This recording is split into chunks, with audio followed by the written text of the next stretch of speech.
அனைவருக்கும் வணக்கம். குரல் ஆடியோ புக் சேனலுக்கு அனைவரையும் வரவேற்கும் நான் உங்கள் பரிமளா.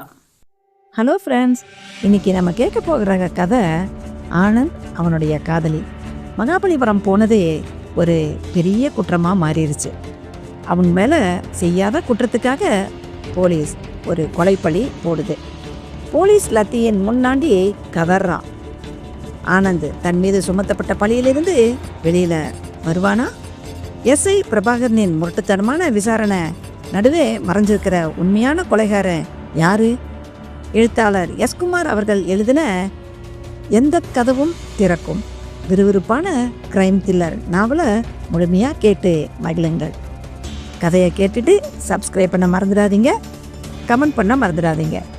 எந்த கதவும் திறக்கும். அத்தியாயம் 1. ஆகஸ்ட் 17. கரடுமுரடான அந்த தரையில் அவன் அசாதாரணமாக விழுந்து கிடந்தான். சற்று முன்தான் போலீஸ் அவன் மீது ஒரு ரவுண்ட் விளையாடியது. அரைக்கதவு சரக்கென்று திறக்கப்பட்டது. தரையை வித்தியாசமாக தேய்த்த சூக்களின் ஓசையோடு புதிய காக்கி சட்டை உள்ளே வந்தது. உன் பேர் என்னடா? ஆனந்த்.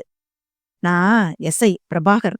என்னோட மெத்தடு ரொம்ப முரட்டுத்தனமானது.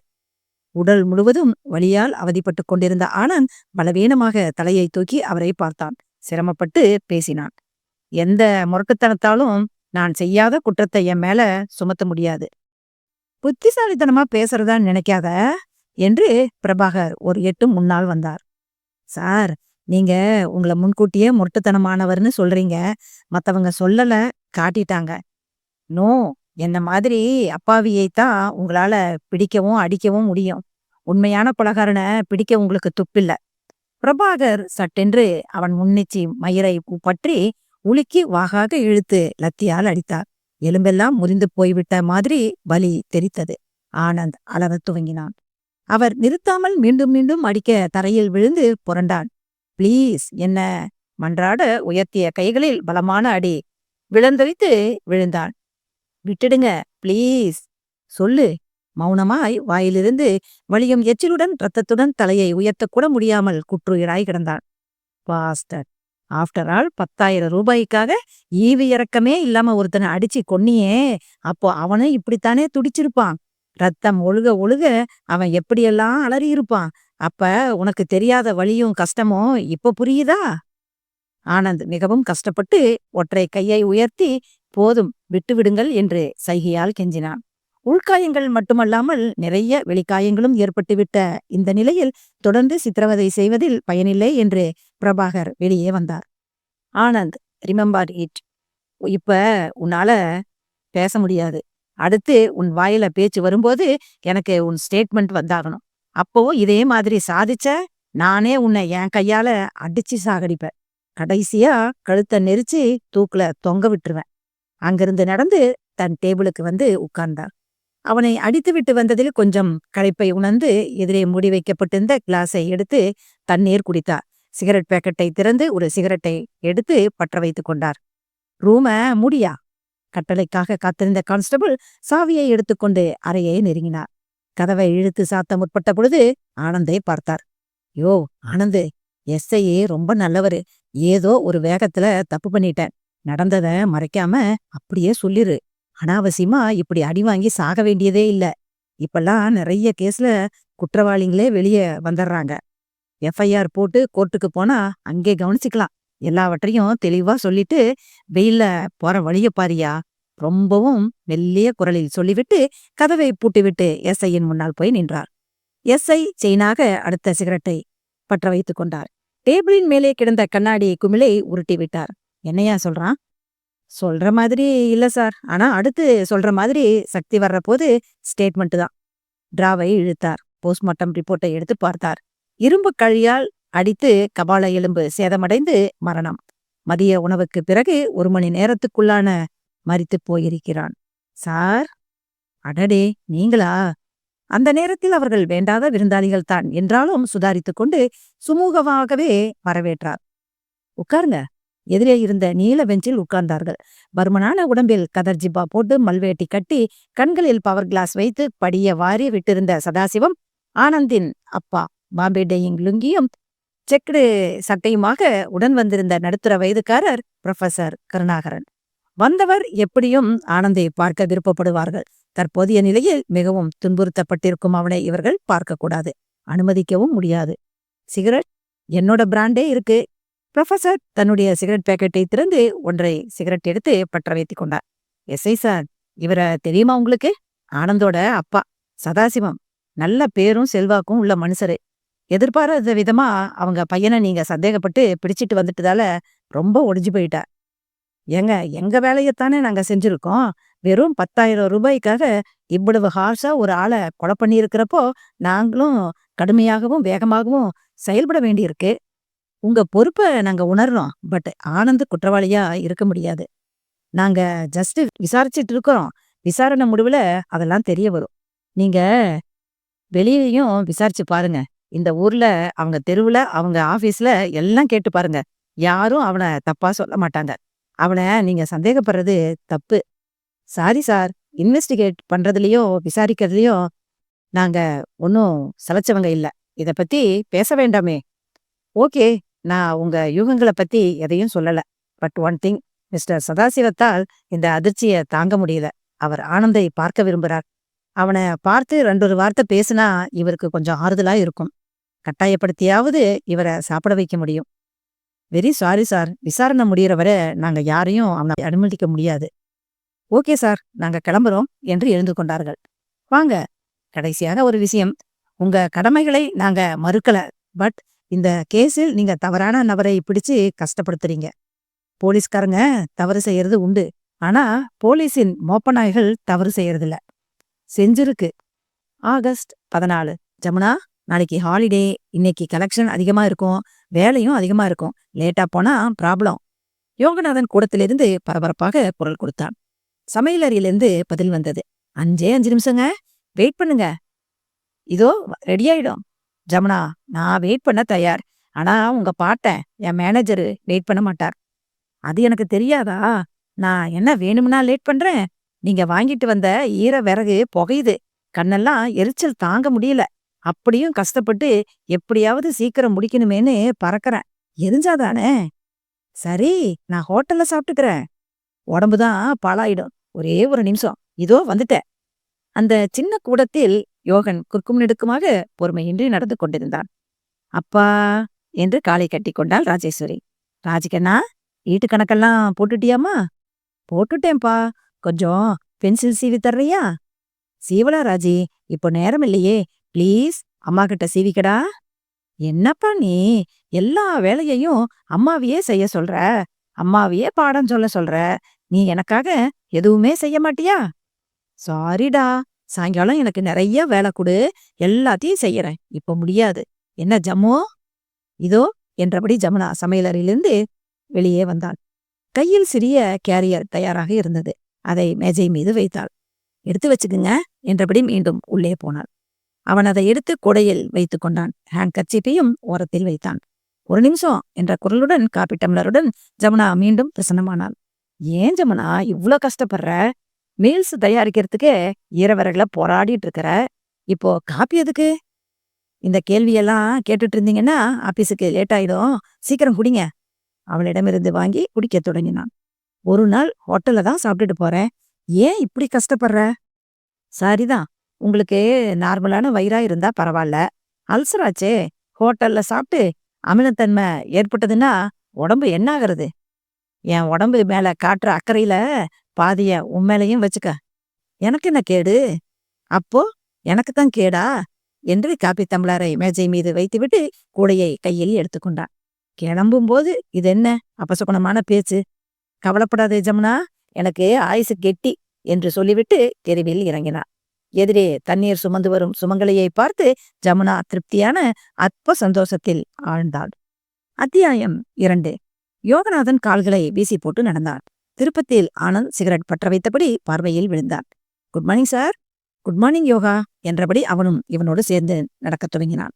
பிரதான சாலை அதிகபட்ச உயிர்ப்புடன் பரபரப்பாக இருந்தது. என்ன யோகா, இன்னைக்கு நான் தான் லேட்டுன்னு பார்த்தேன், நீயும் தாமதமாகவே கிளம்புற? சார், பேச்சுலர் நீங்க. தூங்கி எழுந்து முகம் கழுவிக்கிட்டு கிளம்பிடலாம். நான் சம்சாரி சார். ஹேண்ட் பைப்ல தண்ணி அடிக்கணும். பொழுது விடியும் போதே பிரச்சனைகளோட தான் விடியுது. ஈர விறகுல சாப்பாடு ரெடி ஆகணும். குழந்தைங்களோட பிடிவாதத்தை சமாளிக்கணும். பால்காரன் நேரத்தோட வரலைன்னா டீயை தியாகம் பண்ணணும். தெரியாத்தனமா கேட்டுட்டேன் பிரதர். வாழ்க்கையையே வெறுக்கடிக்கிற மாதிரி பேசுறீங்க. ஏதோ 2 வருஷத்துல கல்யாணம் பண்ணிக்கலாம்னு நினைச்சிருந்தேன். சித்தார்த்தன் ஸ்ட்ரெயிட்டா வந்து உங்ககிட்ட பேசினா போதும், காலவரையும் இல்லாம கௌதம புத்தனாயிடுவான். என்ன சார் பண்றது, என் பிறவி குணம். கொஞ்சம் ஓட்டவாயி, சந்தோஷமோ துக்கமோ கொட்ட ஆரம்பிச்சா சரளமா வந்துடுது. மாத்திக்க யோகா, லூஸ் டாக்கு நல்லதில்ல. பார்க்கலாம் சார், இவ்வளவு வயசுக்கு மேலயா இதெல்லாம் மாறப்போகுது? சரி, பஸ் ஸ்டாப் வந்துடுச்சு. புரியுது சார், கலந்துக்குங்க. ஓரமா நின்னு எனக்கு என் வேலைன்னு சொல்லாம சொல்றீங்க, அனுபவிங்க. யோகநாதன் ஸ்டாப்பின் வலது ஓரத்தில் நின்று கொண்டான். ஆனந்த் ஷெல்டருக்கு வெளியே நின்றிருந்த லலிதாவை அணுகி ஹாய் என்றான். அவள் ரொம்ப தைரியம்தான், யாராவது பார்த்தா நம்மள பத்தி என்ன நினைப்பாங்க என்றாள். என்ன நினைப்பாங்க? தப்பா நினைப்பாங்க. நினைக்க மாட்டாங்க. நான் சரியா சொல்றேன். உங்களுக்கும் எனக்கும் காதல்னு ஊர் முழுக்க பிரபலமாயிடும். அதுதான் தப்பா நினைக்க மாட்டாங்கன்னு சொன்னேன். நம்ம காதல்ன்றது நிஜம்தானே, அதை எப்படி தப்பா நினைக்கிறதா சொல்ல முடியும்? போதும் உங்க குறும்பு. ஒழுங்கா நல்ல பிள்ளையா போய் உங்க ஸ்டாப்பிங்ல போய் நின்னு பஸ் வருதான்னு பாருங்க. இந்த மாதிரி யோசனையெல்லாம் எனக்கு தேவையில்லை. இன்னைக்கு சாயங்காலம் லீவு போடுங்க, கோவளம் போகலாம், பிஜேபி போகலாம்னு சொல்லு, செய்யறேன். ச்சே, என்ன அலுப்பு. இதோ பார் லலிதா, இந்த மாதிரி அக்கம் பக்கம் பார்த்து பஸ் ஸ்டாண்டிலேயே பேசி பேசி நான் ரொம்ப நொந்து போயிட்டேன். சரின்னு ஒரு வார்த்தை சொல்லு, இன்னைக்கு ஜாலியா என்ஜாய் பண்ணலாம். ம்ஹும், நான் தனியா வரமாட்டேன். ஏன்? எனக்கு பயமா இருக்கு. என்ன பயம்? நான்சென்ஸ். உன் கற்புக்கு நான் உத்தரவாதம். ப்ளீஸ் சரின்னு சொல்லு. நோ, இதோ பாரு, பஸ் கூட வந்துடுச்சு. அப்புறம் அநியாயமா என்ன காயப்போடாத. ஒரு முத்தம் கூட இல்லாத அமர காதலையெல்லாம் தாங்காது. ப்ளீஸ். பஸ் அவர்களுக்கு எதிரே வந்து எக்கு தப்பாய் நின்றது. யோகநாதன் அவசரமாக முன்புறத்து இறங்கும் வழியில் ஏறிக்கொண்டிருந்தான். லலிதா பின்புற வழியை நோக்கி நடக்க ஆனந்த் அவளை தொடர்ந்தான். ப்ளீஸ் லலித், எங்க ஆபீஸ்ல லீவு கிடைக்கணுமே. பஸ்ஸுக்குள் அடைந்தார்கள். சில்லறையா வச்சுக்குங்க சார் என்று கண்டக்டர் பொதுக்கூச்சல் போட்டார். லலித், அசிரீரி கேட்டியா? சில்லறையா வச்சுக்க சார். பெரிய விவகாரமெல்லாம் கல்யாணத்துக்கு அப்புறம்தான். ச்சே, அப்ப நீ இன்னைக்கு வர்ற? லீவு கிடைச்சாதான். கிடைக்கிற மாதிரி கேட்கறேன். Okay okay. மகளிர் பகுதியில் உட்கார இடம் இருப்பதை பார்த்து அங்கிருந்து ஒரு பெண்ணால் அழைக்கப்பட்டு லலிதா நகர்ந்து போய் சீட்டில் உட்கார்ந்து அழைத்த பெண்ணிடம் பேசத் துவங்கினாள். ஆம்பளைங்கெல்லாம் முன்னால போ சார். கண்டக்டருக்கு சந்தேகத்தை ஏற்படுத்தக் கூடாது என்று முடிவில் ஆனந்த் நகர்ந்து முன்னால் சென்றான். பாதி வழியில் பெரிய தடுப்பாக கனத்த உடம்புடன் வெற்றிலை மென்று கொண்டிருந்த கிராமவாசியின் நெற்றி நாமத்தை பார்த்து வழிவிடினைனா என்று சொல்லி முன்னேறி யோகநாதனின் தோளை தொட்டான். என்ன சார், பின்னால் கூட இடமில்லையா? இல்ல. உங்க ஆளு உட்கார்ந்தாச்சா? பகல்ல பக்கம் பார்த்து பேசையா? சரி சார். Ticket ticket. ஆனந்த் யோகனுக்கும் சேர்த்து டிக்கெட் வாங்கினான். எரும மாட்டுக்காக பஸ் பிரேக் அடித்த போது ஆனந்தும் யோகனும் ஏறக்குறைய மேல் கம்பியில் ஊஞ்சல் ஆடினார்கள். தினம் இந்த ரோதனை, ஆபீஸ் தொல்லைகள், குடும்ப பிரச்சனை. என்ன லைஃப் சார் இது? Middle class life. சார், சொல்றேனேன்னு வருத்தப்படாதீங்க. நிஜமாகவே கல்யாணம் மட்டும் பண்ணிக்காதீங்க. ஸ்டாப்பில் இறங்கி கொண்டார்கள். ஆனந்த் பஸ்ஸுக்குள் ஊடுருவி லலிதாவுக்கு ஒரு ரகசிய முத்தத்தை பறக்க விட்டான். பஸ் பறந்தது. ஆபீஸுக்கு வந்தார்கள். கருணா சிட்ஸின் பெயர் பலகை சற்று விஸ்தாரமாக கட்டிடத்தின் அகலம் முழுவதையும் நிறைத்தபடி உயரத்தில் பொருந்தியிருந்தது. பக்கத்தில் அரை தூக்கத்தில் ஒரு பங்கு கடை, அதற்கப்பால் வெண்ணெய் கடை, வலப்புறம் பட்டணம் பொடியும் பட்டாணி கடையும், எதிரே சுறுசுறுப்பான டீ கடை. ஆபீஸுக்குள் கால் வைத்த வினாடியில் கடிகாரம் பார்த்தார்கள். நல்ல வேலை. ஜோடியாய் மேனேஜர் அறைக்குள் நுழைந்தபோது அவர் டைபிஸ்ட் ஜெயாவிடம் உருக்கமாக வழிந்து உருகி பேசிக் கொண்டிருந்தார். அவசரமாக அட்டனன்ஸை கவர்ந்து கையெழுத்து போட்டுவிட்டு வெளியே வந்தார்கள். யோகநாதன் கேசரியிடம் போய் ஆங்கில வணக்கம் சொன்னான். ஆனந்த் சீட்டிற்கு வந்து தூசி துடைத்தான். பியூன் அவினாசிலிங்கம் வந்து, என்ன சார் லேட்டு என்று கேட்டான் சிநேகிதமாக. அது வந்து ஃப்ரெண்டு, நான் வீட்டுல இருந்து கிளம்பும்போது எங்க அம்மா வந்து சாயங்காலம் காப்பி பொடி வாங்கி வர சொன்னாங்க. நின்னு அதை கேட்டு சரின்னு பதில் சொல்லிட்டு கிளம்ப கொஞ்சம் லேட் ஆயிடுச்சு. பஸ் ஸ்டாண்டுக்கு வந்தா வழக்கமா நான் பிடிக்கிற பஸ் போயிடுச்சு. அப்புறம் சார், வேணாம் சார், இந்த மாதிரி பதிலையெல்லாம் நீங்க மேனேஜர்கிட்டயே சொல்லு. அவர் இனிமே உன்னை கேள்வியே கேட்க மாட்டார். நீயும் இனிமே ஃப்ரெண்ட்லியா கூட கேட்காத. ஆவட்டும் சார், இன்னைக்கு டீ உன்னோட டேர்னு. இந்தா கிளம்பு, காப்பியாகவே வாங்கிட்டு வா. வீட்ல ஏதாவது விசேஷமா? இல்ல, வெளியில தான் விசேஷம். எல்லாம் நல்லா நடக்கணும்னு பிரார்த்தனை பண்ணு. அவினாசி நகர்ந்து போனான். ஆனந்த் டிராவை திறந்து லெஜரை எடுத்து மேலே வைத்தான். பால் பவுண்ட் பேனாக்களையும் blotting paper, ruler, rubber stamp எல்லாவற்றையும் மேஜை மீது வாகாக அடுக்கினான். லலிதாவுக்கு லீவு கிடைக்குமா? யோசித்துக் கொண்டிருந்த போது மேனேஜரின் அறையிலிருந்து ஜெயா வந்து பக்கத்து சீட்டில் உட்கார்ந்து டைப்ரைட்டர் கவரை உதறினான். ரொம்ப தேங்க்ஸ் ஐயா. எதுக்கு சார்? நான் லேட்டா வந்ததை கூட கவனிக்க முடியாதபடி மேனேஜரோடு நீ பேசிக்கிட்டு இருந்தியா, அதனால தப்பிச்சா. புதுமை பெண் ஜெயா சிலிர்த்து கொண்டாள். அப்போ மேனேஜர் என்ன பார்த்து வலியுறாருன்னு சொல்றீங்க? ஏன்? ஏன் சார் இப்படி காலங்காலமா பெண்களை கவர்ச்சி அம்சமாகவும் போதைப் பொருளாகவுமே சிந்திக்கிறீங்க? பெண் என்றால் ஜஸ்ட் கவர்ச்சி தானா? இல்லேங்கிறீங்களா? ஜெயா 100 டிகிரி சென்டிகிரேட்டில் கொதித்து முகத்தை திருப்பிக் கொண்டாள். காபி ஜக்குடன் உள்ளே நுழைந்த அவினாசி அவரவர் டேபிளுக்கு போய் கிளாஸை வைத்து காப்பியை ஊற்றினார். கேஷியர் வடிவேலு, ஆனந்த், என்ன விசேஷம், காப்பி வாங்கி கொடுக்கறீங்க என்று கேட்டார். தாங்க முடியாத தலைவலி சார். இது ஒரு விசேஷமா? தலைவலிய சொல்லித்தான் மதியம் லீவு கேட்கலாம்னு இருக்கேன். அப்போ லீவ்ல விசேஷம் இருக்கு. நிச்சயமா? சொல்றது நாளைக்கு சொல்றேன். சஸ்பென்ஸா? சரி, நாளைக்கு சொல்லு. எப்படியும் பிரம்மச்சாரி இளைஞனோட தலைவலி இன்ட்ரெஸ்டிங்கா தான் இருக்கும். வடிவேலு கண்ணாடியை மூக்குத்தண்டிலிருந்து கண்களில் ஏற்றிக்கொண்டு ஒரு நமட்டு சிரிப்பு சிரித்தார். ஒரு வினாடியில் கண்களில் குறும்பு குதித்தது. ஆனந்த் தன் அலுவலக முதல் வேலையாக லீவ் லெட்டர் எழுத துவங்கினான். லலிதாவுக்கு லீவு கிடைக்குமா? வாழ்க்கையில் ஆப்டிமிசம் வேண்டும். லலிதாவுக்கு லீவு கிடைக்குமென்ற நம்பிக்கையில் தான் துவங்க வேண்டும். எழுதி முடித்த விடுமுறை விண்ணப்பத்துடன் மேனேஜர் அறையை நோக்கி நடந்தான். அத்தியாயம் 3. யோகநாதன் எதிர்ட்டி கடைக்கு வந்தான். பெஞ்சில் உட்கார்ந்து கையிலிருந்த வெற்றிலை நரம்புகளை கீறினான். பின்புறம் சுண்ணாம்பை தடவினான். பாக்கை வாயில் போட்டு மென்றபடி வெற்றிலைகளை மடக்கி உள்ளடக்கினான். டீ சாப்பிட்றியா சார்? வேணாம்யா, இப்பத்தான் சாப்பிட்டுட்டு வந்து வெத்தலை பாக்கு போடுறேன். என்ன இவ்வளவு சீக்கிரம் சாப்பிட்டுட்டீங்க? பேங்க்குக்கு போயிட்டு வரணும், வந்து சாப்பிடலாம்னா லேட் ஆயிடும், அதனாலதான். கொடுத்து வச்சவர் சார் நீங்க. எப்பவும் கையில பணம் விளையாடுது. எங்களை சொல்லுங்க, 50 பைசா சில்லறைய பொறுக்கிட்டு இருக்கிறோம். எதுக்கும் ஒரு சுழி வேணும். வேலையே என்னைய எடுத்துக்க. வாங்கறது 800 ரூபாய் சம்பளம் தான். சுத்தி சில்லறை கடன் இருக்கு. இருந்தாலும் ஒரு யோகம் எப்பவும் 70,000, 80,000, 1,00,000ன்னு கையில பணம் வந்து வந்து போகுது. அட, அது நம்ம பணம் இல்ல. வைக்க போற நாய் காவல் காக்குற மாதிரி. நாமும் தின்ன போறதில்ல, அடுத்தவனையும் தின்ன விட போறதில்ல. இருந்தாலும் தினம் பணம் பொருளுது. தெரியாமலா உங்களுக்கு பேர் வச்சாங்க? யோக ஜாதகம் உங்களுக்கு. சரி, வரட்டுமா? என்ன கிளம்பிட்டீங்க? கேசியரு கத்துவாரு. நீங்க எண்ணி வைங்க, இதோ வந்துடுறேன்னு சொல்லிட்டு வந்தேன். நாளைக்கு வேற லீவு நாள் ஆயிடுச்சு. அதனால இன்னைக்கு போய் பணத்தை கட்டியே ஆகணும். நான் வர்றேன். ஆபீஸை நோக்கி நடந்தான். கபடு சூதில்லாத மனுஷன். வாயை கிளறி விட்டா போதும். மழை பெய்யுற மாதிரி பேசுவாரு என்றபடி வேலு ஃபில்டரை எடுத்து டிகாஷன் இறக்கினான். யோகநாதன் ஆபீஸுக்குள் நுழைந்து கேசியரிடம் போய் நின்னான். யோகா, நான் உன்னை எப்போ வர சொன்னேன்? 1/4 மணி நேரம் முன்னான சொன்னீங்க. சாப்பிட்டுட்டு வர்றேன்னு இதோ வந்துட்டேனே. எவ்வளவு நேரம் ஐயா?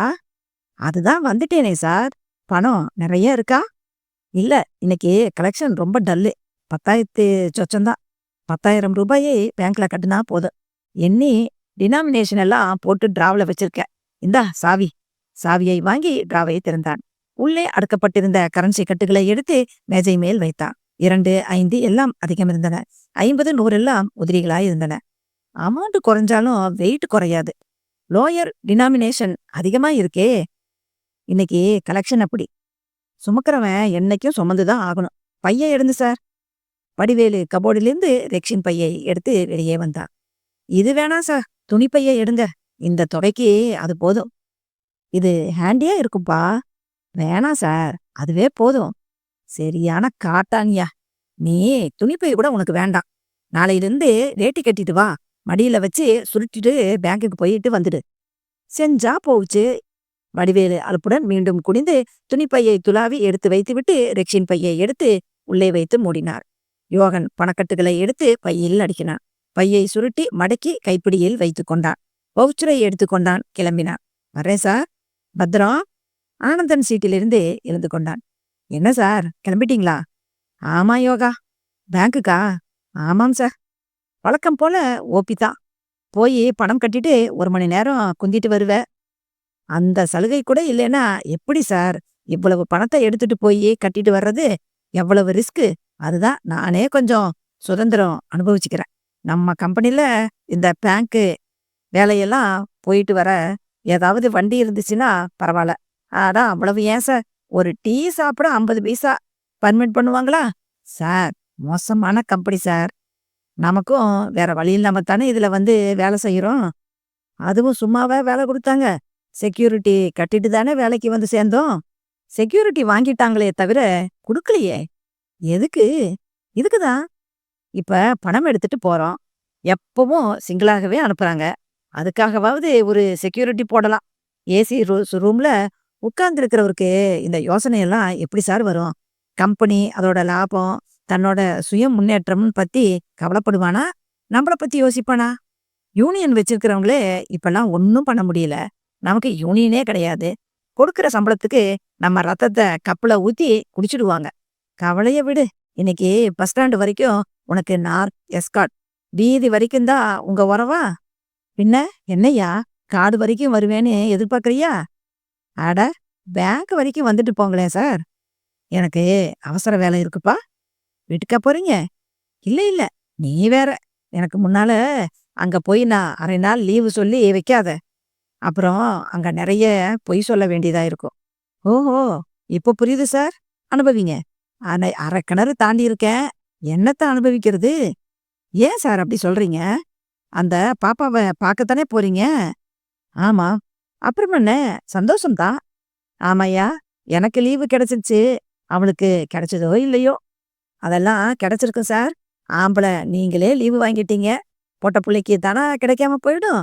ஏதாவது ஒரு காரணத்தை சொல்லி லீவை வாங்கிட்டு இந்நேரம் காத்துக்கிட்டு இருக்கோம். சீக்கிரம் கிளம்புங்க சார். வரட்டுமா? ம். யோகன் கையசைத்து விட்டு நடந்தார். ஆனந்த் பஸ் ஸ்டாண்டிற்குள் நுழைந்தார். புறப்பட தயாரான நிலையில் இருந்த பஸ்ஸை எட்டினான். நுழைந்து உட்கார இடம் இருக்கிறதா என்று தேடி பார்த்து ஜன்னலோர சீட்டை பிடித்தான். உட்கார்ந்த பிறகு ஊர்க்காரர்களோ தெரிந்த முகங்களோ ஏதேனும் தென்படுகிறதா என்று கவனமாக பார்த்தான். யாரும் இல்லை.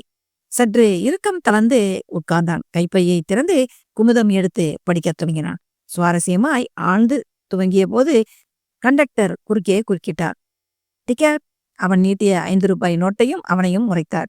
ஊற சொன்னதும், 1 ரூபாய் இருந்தா கொடுங்களேன். இல்ல. எரிச்சலுடன் நோட்டை பிடுங்கி போட்டுக்கொண்டு துலாவி எடுத்து மீதியை கொடுத்தார். எச்சில் டிக்கெட்டை கொடுத்தார். மீண்டும் புத்தகத்தில் ஆழ்ந்த 10வது நிமிடத்தில் புத்தகத்தை மடித்துக் கொண்டு கீழே இறங்கினான். இறங்கிய போதே முதல் பார்வையிலேயே ஸ்டாப்பில் லலிதா எதிர்பட்டால் புன்னகைத்தார். லலி, லீவு கிடைச்சதா? கிடைச்சது. இங்கே நின்ன பிறகுதான் உங்களுக்கு லீவு கிடைச்சதோ இல்லையோன்னு யோசனை வந்தது. வர்றீங்களோ வரமாட்டீங்களோன்னு. ஏங்கிட்டியா? சே, எங்க போலாம் லலி? சினிமாவுக்கு போலாமா?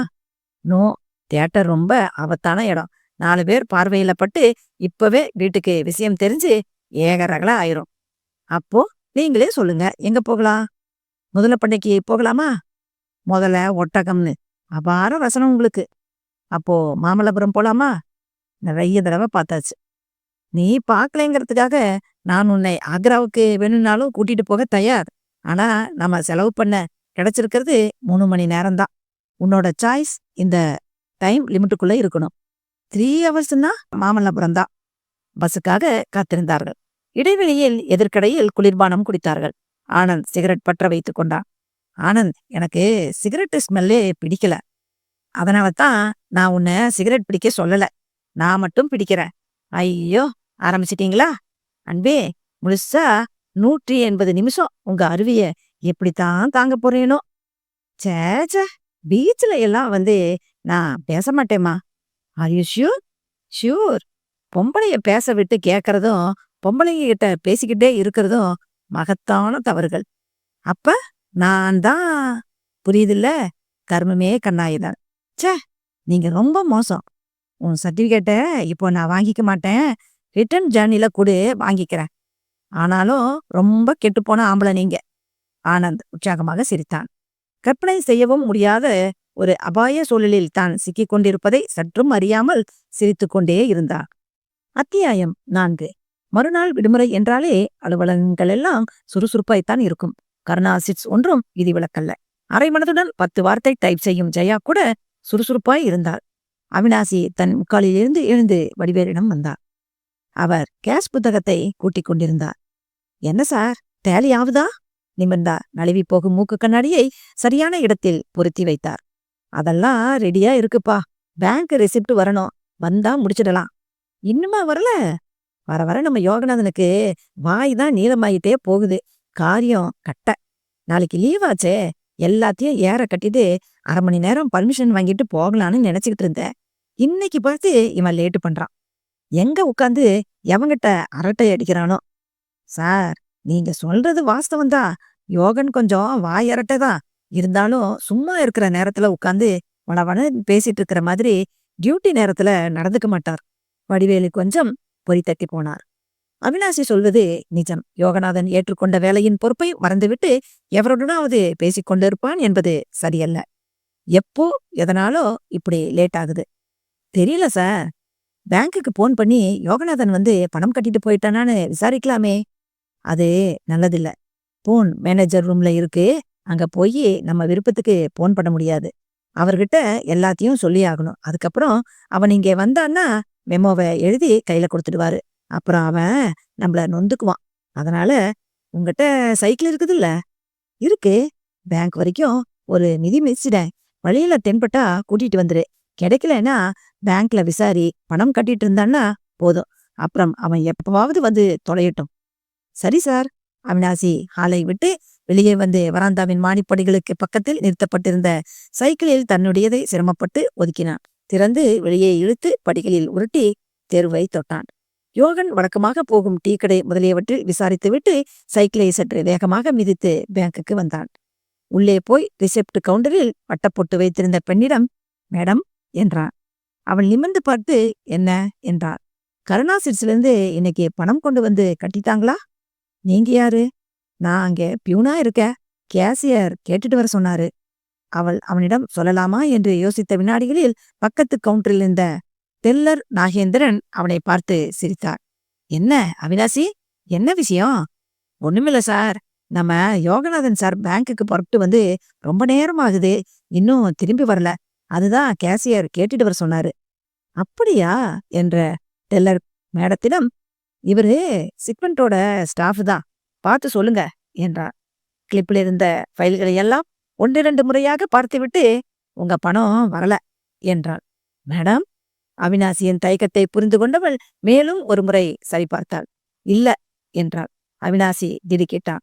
யோகநாதன் திரும்பி வராததை பற்றி தாமதத்துக்கு ஏதோ ஒரு காரணம் இருக்கும் என்ற ரீதியின் மட்டுமே யோசித்துக் கொண்டிருந்த அவனை சந்தேகங்கள் பற்றி கொண்டன. நன்றி என்று சோர்வாக சொல்லிவிட்டு வெளியே வந்தான்.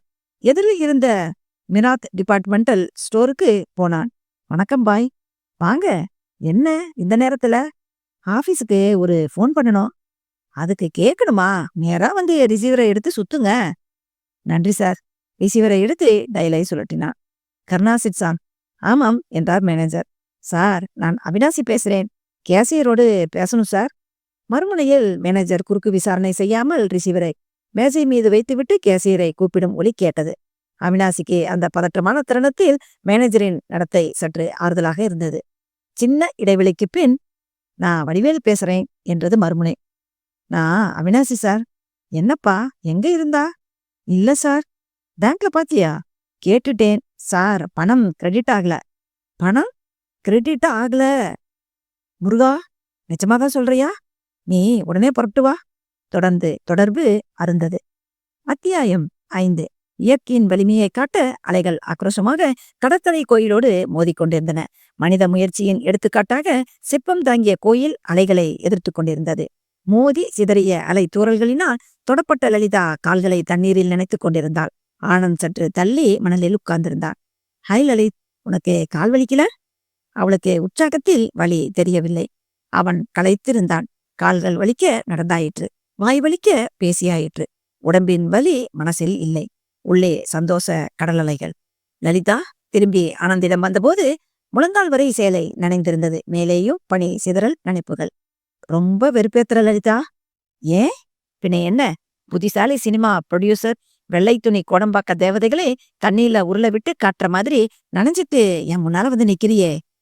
ஒரு உற்சாகத்துல நினைச்சிட்டேன். அதுக்கு வெள்ளத்தனமா பாக்கணுமா? பாக்கறதா நடக்கணும் போல இருக்கு. போதுமே, தர்மடி வாங்குவீங்க என்றவள் கைகடிகாரத்தை பார்த்துவிட்டு, நிறைய நேரமாயிடுச்சே என்றார். கிளம்புவோம். வடிவேலு உடனே வர சொன்னதும் அவினாசி போனை வைத்துவிட்டு நன்றி சொன்னான். சாலையில் இறங்கி வந்து சைக்கிளை பட்டினான். ஏறி வேகமாக மிதித்தான். யோகநாதனுக்கு என்ன நேர்ந்தது? அந்த சாலை ஒன்னும் நெரிசலான சாலையும் இல்லை. விபத்து நேர்வது கூட அபூர்வம். ஒருவேளை அப்படி ஒரு அபூர்வமாய் அவன் அடிபட்டு விட்டானா? இல்லை. சே, லட்சத்தையெல்லாம் பத்திரமாக செலுத்திவிட்டு வந்தவனா இந்த அற்பத்திற்கு ஆசைப்பட்டு ஓடியிருப்பான். மனதின் வேகத்தோடு கால்களும் கோட்டி போட புறப்பட்ட வேகத்தில் ஆபீஸுக்கு வந்தான். சைக்கிளை ஏற்றி வராந்தாவில் விட்டுவிட்டு வேகமாக உள்ளே நுழைந்தான். ஹாலில் இருந்த அத்தனை பேருமே பரபரப்பாக அவனை பார்த்தார்கள். வடிவேலு, நல்லா விசாரிச்சியா என்று கேட்டார். தீர விசாரிச்சுட்டேன். யோகன் பேங்குக்கே வரலையா? ஆச்சரியமா இருக்கே என்றான் ஏகாம்பரம். யோகநாத ரொம்ப நல்லவராச்சே என்றாள் ஜெயா. வடிவேலு மட்டும் பேசவில்லை. அவர் மனம் விமர்சனம் செய்யும் நிலையில் இல்லை. விசனத்தில் இருந்தது. நெற்றியில் கையை வைத்து நீவிக்கொண்டார். பிறகு, அவினாசி, மேனேஜர்கிட்ட எல்லாத்தையும் விவரமா சொல்லியே ஆகணும். நீ என்னோட வா. சரி சார். அவினாசி பின்னால் வர வடிவேலு மேனேஜர் அறையை கதவுகளை தள்ளிக்கொண்டு உள்ளே போனார். மேனேஜர் சேதுராமன் மேஜை மீது வீனஸ் சிலையில் காகிதப்பூக்கள் வைத்திருந்தார். தவிர ஒரு பென் ஸ்டாண்ட், பிளாஸ்டிக் கேலண்டர், கண்ணாடி டம்ளரில் பாதி தண்ணீரும் காகித மூடியும். வடிவேலு நிதானமாக விஷயத்தை சொன்னார். 10 8 நரைத்த முடியும், நெற்றியில் சிந்தனை சுருக்கங்களும், அசாதாரண செவ்வக முகமும், தடித்த பிரேமிட்ட கண்ணாடியும் அமைந்த சேதுராமன் நிமிர்ந்து வடிவேலை தவிர்த்து அவினாசியை பார்த்தார். நீங்களெல்லாம் கூட்டு களவாணியாயா என்றார். சார், பின்ன என்னய்யா? பேங்குக்கு பணம் கொண்டு போன ஆளு நேரத்தோட திரும்பலன்னா நீ எனக்கு ரிப்போர்ட் பண்ணியிருக்க வேண்டாமா? சரி சரி வடிவேலு, போலீஸுக்கு சொல்லிடலாமா? வேற வழி இல்ல சார். சேதுராமன் போனை சுரட்டினார். ரைட்டர் மட்டுமே இருந்தார். விஷயம் சொல்லி பின் ஸ்டேஷனுக்கு புறப்பட்டார்கள். அத்தியாயம் 6. டவுன் போலீஸ் ஸ்டேஷன் தேசிய நெடுஞ்சாலையை ஒட்டியே சற்று உள்ளடங்கி இருந்தது. சாலை மட்டத்துக்கு 5 அடி உயரம் குறைவாக அமைந்திருந்தது. சாலையோரம் ஸ்கூட்டரை நிறுத்திவிட்டு சேதுராமன் இறங்கினார். வடிவேலுவும் ஸ்கூட்டரை பூட்டிவிட்டு ஸ்டேஷனின் வாசலுக்குள் நுழைந்தார்கள். வணக்கம் சார். வணக்கம். என்ன வேணும்? நான் கருணாசிஸ் மேனேஜர். அடடே, போன்ல சொன்னீங்கல்ல. வாங்க உட்காருங்க, எழுதி கொடுங்க. ஐயா வந்ததும் உடனடியா விசாரிச்சிடுவோம். ஒரு சந்தேகம் என்றபடி உட்கார்ந்தார். என்ன? பணம் கொண்டு போன எங்க ஸ்டாஃப் ஏதாவது ரோடு ஆக்சிடென்ட்ல சிக்கிக்கிட்டு இருப்பாரோன்னு? சான்ஸே இல்ல சார். காலையிலேருந்து நம்ம ஊர்ல மட்டுமில்ல, இந்த ஸ்டேஷன் ஏரியாவிலேயே எந்த ஆக்சிடென்ட்டும் நடந்ததா தகவல் இல்ல. அவன் பணத்தோட தான் ஓடி இருக்கணும். சரி, கம்ப்ளைண்ட எழுதி கொடுத்துட்றேன். பேப்பரை எடுத்து வைத்துக்கொண்டு சில நிமிஷங்கள் யோசித்தார். மனதுக்குள் வரிசைப்படுத்திக் கொண்ட பின் எழுத ஆரம்பித்தார். இன்ஸ்பெக்டர் தியாகராஜன் ஸ்டேஷனுக்கு வந்தபோது நிறைய களைத்திருந்தார். காம்பவுண்டுக்குள் பைக்கை தள்ளிவிட்டு அறைக்குள் பிரவேசித்தார். ரைட்டர் நீட்டிய புகாரை வாங்கி படித்தார். பிரபாகர் வரலையா? இப்ப வந்துடுவார் சார். சரி, நான் வீட்டுக்கு போறேன். இத பிரபாகரை வந்தா விசாரிக்க சொன்னேன்னு சொல்லுங்க. சரிங்க சார். அவர் வெளியேறி பைக்கோடு போய்விட்டார். கொஞ்சம் கொஞ்சமாக ஸ்டேஷன் வாசல் களை கட்ட ஆரம்பித்தது. டிராபிக்கில் இருந்தவர்கள் திரும்பிக் கொண்டிருந்தார்கள். நைட் பாராக்காரர்களும் வந்துவிட்டிருந்தார்கள். எஸ்ஐ பிரபாகரும் வந்து சேர்ந்தார். ரைட்டர் அவரிடம் புகாரை கொடுத்து இன்ஸ்பெக்டர் அவரை விசாரிக்க சொன்னதை தெரிவித்தார். புகாரின் மீது கண்ணை ஒட்டிய பிரபாகர் கைகடிகாரத்தை பார்த்தார். இரவு 7. இந்த நேரம் அந்த கம்பெனில ஷட்டரை மூடி இருப்பாங்க. அவரு ரெசிடென்ஸை விசாரிச்சு வச்சிங்களா? Sorry sir. அந்த டைரக்டரியை எடுங்க. ரைட்டர் எடுத்து கொடுத்த டெலிபோன் டைரக்டரியில் கருணாசிஸ் நம்பரை கண்டுபிடித்தார். அதற்கு கீழேயே மேனேஜரின் ரெசிடென்ஸ் எண்ணும் கிடைத்தது. போனில் அந்த எண்ணுடன் தொடர்பு கொண்டார். மறுமொழியில் போனை எடுத்த பெண் தொலைபேசி எண்ணை உறுதிப்படுத்தினார். மிஸ்டர் சேதுராமன் இருக்காரா? மவுத் பீஸை மூடாமலேயே, அப்பா, உங்களைத்தான் யாரோ கூப்பிடுறாங்க. நீங்க யாருன்னு கேட்கிறார் என்றார். நான் போலீஸ் எஸ்ஐ. உங்க ஆபீஸ் பண விவகாரம் பேசணும். தட்டென்று மறுமுனையில் வைக்கப்பட்ட ரிசீவர் சொற்ப வினாடிகளுக்கு பிறகு உயிர் பெற்றது. வணக்கம், நான் சேதுராமன். Good evening. நான் பிரபாகர் எஸ்ஐ. வீட்லயே இருங்க, நான் உடனே வந்துடுறேன். பை உங்க ரெசிடென்சியல் அட்ரஸ் வேணும். வாங்க சார், வெயிட் பண்றேன். அரவிந்தா காலனி, சாஸ்திரி தெருவுல 12ஆம் நம்பர் வீடு. ரிசீவரை வைத்தார். கணக்கு சபை, நான் கருணாசிஸ் கேஸுக்காக வெளியே போறேன். இனிமே இப்படி புகார்கள் மொட்டையா வாங்கி வைக்காதீங்க. சேதுராமனின் வீடு அந்த சின்ன நகரத்தின் எல்லையில் முளைத்து பெரிதாகி வரும் புதிய காலனியில் இருந்தது. அந்த தெருவில் இருந்த எல்லா குடியிருப்புகளுமே திட்டமிட்டு கட்டப்பட்டு செயற்கை அழகூட்டப்பட்டிருந்தன. 12ஆம் என் வீடு தலையில் ஒரு சின்ன தோட்டம் வைத்திருந்தது. மணி பிளான்ட் படர்ந்திருந்தது. சிக்கனமாக காம்பவுண்டின் ஒரு புறம் மிதிலா விலாஸ், மறுபுறம் சேதுராமன். 3 அடி இரும்பு கேட் திறந்து உள்ளேறி மூடினார். வாசலை எட்டிய போது கதவு திறந்து இருந்தது. சார் வாங்க என்று சேதுராமன் வந்தார். மிஸ்டர் சேதுராமன், நான் தான், உள்ள வாங்க. பிரபாகர் சேதுராமனை தொடர்ந்து உள்ளே நுழைந்து அவர் காட்டிய சேரில் உட்கார்ந்தார். சேதுராமன் ருக்மிணி என்று குரல் கொடுத்துவிட்டு எதிரில் உட்கார்ந்து கொண்டார். உங்க கம்ப்ளைண்ட படிச்சு பார்த்தேன். அந்த யோகநாதன் பணத்தோடு போனவர் திரும்பி வரலன்னு எழுதியிருக்கீங்க. உங்க சந்தேகம் என்ன? அவன் ஆளெப்படி? எங்களுக்கு தெரிஞ்சவரை அவன் நல்லவன் தான். இதை விட அதிகமான பணத்தையெல்லாம் கொண்டு போய் கட்டிட்டு வந்திருக்கான். அதனாலதான் அவனுக்கு ஏதாவது விபத்து ஏற்பட்டு இருக்குமோன்னு சந்தேகப்பட்டு ரைட்டரை கேட்டேன். அவர் உங்க ஏரியாவிலேயே இன்னைக்கு எந்த ஆக்சிடென்ட்டும் கிடையாதுன்னு சொல்லிட்டார். மனுஷனோட மனசு சூழ்நிலைக்கு ஏத்த மாதிரி மாறும். மற்ற நாட்கள்ல அவனுக்கு தேவைகள் இல்லாம இருந்திருக்கலாம். இன்னைக்கு தேவைப்பட்டிருக்கலாம். அவன் வீட்டுக்கு தகவல் சொல்லிட்டீங்களா? இல்ல சார், அபிஷியலா நாங்க சொல்லல. ஆனா ஸ்டாஃப் யாராவது போய் சொல்லியிருந்தா ஆச்சரியப்படுறதுக்குல. பிறகு பிரபாகர் சேதுராமன் வீட்டு காப்பியை ஒரே மடக்கில் உறிஞ்சிவிட்டு வரேன் என்று எழுந்து கொண்டார்.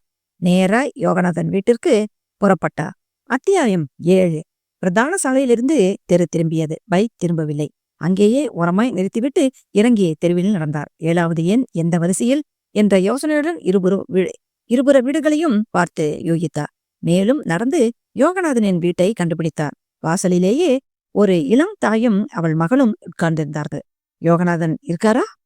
நீங்க யாரு என்று கேட்டாள் ஜமுனா. நான் நடேசன், அவரோட ஃப்ரெண்டு என்றான் பிரபாகர். நண்பன் என்ற பெயரில் விசாரித்தால் விஷயம் கிடைக்கும் என்று நினைத்தவருக்கு ஏமாற்றம். யோகன் வீட்டுக்கு வரவில்லை என்ற ஒரு தகவல் மட்டுமே கிடைத்தது. பிரபாகர் வெளியேறினார்.